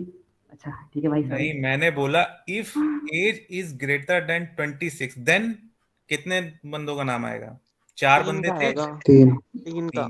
हाँ आई थिंक डेवलपर के छोड़ सब आ जाएंगे। हाँ, चटर्जी को छोड़ के सभी आ जाएंगे। एक कंडीशन के ऊपर है, मैंने उस समय बोला था इफ एज इक्वल टू 26, तो एक कंडीशन के बेस पे होता है। आपने जैसे चीज बताई कि ऐसे होता ही, ऐसा नहीं है, जो कंडीशन लगाएंगे उस पे देन एल्स होगा। ठीक है, ठीक सर। देखो छोड़ दिया सबने, मतलब सर वो एज। अच्छा अच्छा, तुम्हें वो अकेले अपना रास्ता तैयार करना है चटर्जी। चलिए, अब general format of loop. For सबसे पहले इनिशियलाइजेशन होता है फॉर में, फिर कंडीशन होता है, फिर अपडेशन होता है। जैसे हमने लिखा for i equal to 0, i smaller than n, i plus plus. अगर मैं बोल दूं n की वैल्यू 5 है, ठीक है, hello, yes sir, yes sir, सब लोग सुन रहे हैं ना मेरी बात? हाँ जी, i की वैल्यू 5 है तो i कितने तक जाएगा? 0 से स्टार्ट होता है हमेशा। i equal to 0, i equal to 1, i equal to 2, i equal to 3, i equal to 4, i equal to 5। ठीक है, अब हमारी कंडीशन चल रही है। पहले हमारी i की वैल्यू जो थी वो 0 थी। जब i की वैल्यू 0 है, इनिशियलाइजेशन। कंडीशन क्या है? तब तक ये फॉर लूप चलेगा जब तक n की वैल्यू 5 से नीचे है, 5 से स्मॉलर देन है। ठीक, i प्लस प्लस इसको कहते हैं एक्सेसर, यानी i की वैल्यू अब 1 हो गई। अब i की वैल्यू कितनी हो गई? i प्लस प्लस से, i प्लस प्लस में वैल्यू हो गई 1। अभी क्या है? 0 है, 0 स्मॉलर देन 5 है। सही है कंडीशन की गलत है? सही है सर। सही है ना? तो क्या प्रिंट करा दिया? हेलो। ठीक है, यस सर। कोई बोल नहीं रहा? Yes sir. और लोग पूछूंगा तो बताना पड़ेगा कुछ दूसरा क्वेश्चन से। फिर i की वैल्यू 1 हो गई क्योंकि i प्लस प्लस था। 1 स्मॉलर देन 5 है। Yes sir. फिर हेलो प्रिंट हो गया। फिर i की वैल्यू 2 हो गई। 2 स्मॉलर देन 5 होता है? Yes sir. यस। 3 बार t टाइम हेलो प्रिंट हो गया, 3 हो गया, 3 स्मॉलर देन 5 होता है, यस सर। यस तो हेलो प्रिंट हुआ। 4 स्मॉलर देन 5 होता है, यस सर ठीक है। 5 स्मॉलर देन 5 होता है, नो सर। तो क्या प्रिंट हो जाएगा? सर बाहर आ जाएगा सर। आउट प्रिंट होगा, यस सर। आउट ठीक है। चलिए क्षमा जी, क्षमा जी है प्रेजेंट? क्षमा कहाँ गई? नहीं है, चली गई।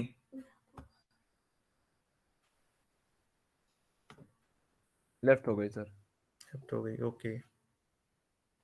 तो किससे पूछूं मैं? हाँ, प्रियश बर्मन। प्रियश बर्मन। Yes sir.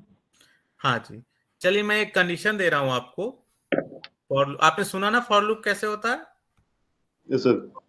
हाँ जी, अब मेरी कंडीशन है i equal to 1, i smaller than equal to n और i प्लस प्लस। अब हेलो और आउट कितनी बार आएगा? Sir n times. कितने टाइम? कितने टाइम? n times. क्यों? सर मैं वो कंडीशन आई लिख रहा हूँ, हेलो मैं कंडीशन लिख रहा हूँ, फिर से देखूंगा। सर आई की वैल्यू 1 से स्टार्ट होगा। एक मिनट, मैं कंडीशन लिख दे रहा हूँ आपके लिए। नीचे नहीं जा रहा, वैसे नीचे लिख के आएगा वो जब वहां पे होगा।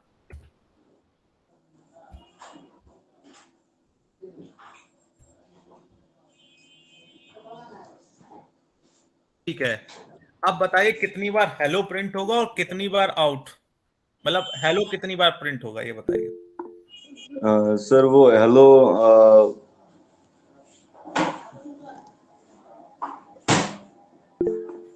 n प्लस सर वो कमा वो प्रिंट हेलो के बाहर जो कमा लगा के हेलो है वो भी हिसाब में लेना पड़ेगा। जैसे अभी मैंने कंडीशन दी थी ये वाली, ठीक है? अभी Yes, sir. कंडीशन मेरी थी i स्मॉलर देन n, तो हेलो Yes, प्रिंट sir. कितनी बार हुआ? n times. 1 2 3 4 5। Yes, sir. ठीक है, अब मैं कह रहा हूं i smaller than equal to n, तो हेलो कितनी बार प्रिंट होगा? सर वो n प्लस 1 टाइम्स। कितना टाइम बताइए? 5 6 कितना? 6 टाइम्स सर। वेरी गुड, चलिए वेरी गुड वेरी गुड। अब रवि प्रताप सिंह, रवि प्रताप सिंह, रवि, राशिक, राशिक, राशिक, प्रियांक दीप, सोनू कुमार, सौविक रॉय, यस सर। सौविक रॉय जी, यस सर। अब आप ये बताइए कैसे वर्किंग है इसकी? इन्होंने 6 टाइम बता दिया, कैसे 6 टाइम हो रहा है? सर जैसे आई का पहले 0 है, ठीक है, हम्म तो पहले रन हुआ, फिर उसके बाद हेलो प्रिंट हुआ, फिर उसके बाद 1, उसके बाद 2 3 4, फिर अभी क्या है सर कंडीशन में? सर आपने इक्वल टू भी लगाया है ना सर, तो वो भी ट्रू हो रहा है, तो इसलिए और एक बार रन हो रहा है सर, तो इसलिए। वेरी गुड, चलिए मतलब आप लोगों को आ रहा है। अब इससे तरीका सिंपल हो नहीं सकता लूप बताने का।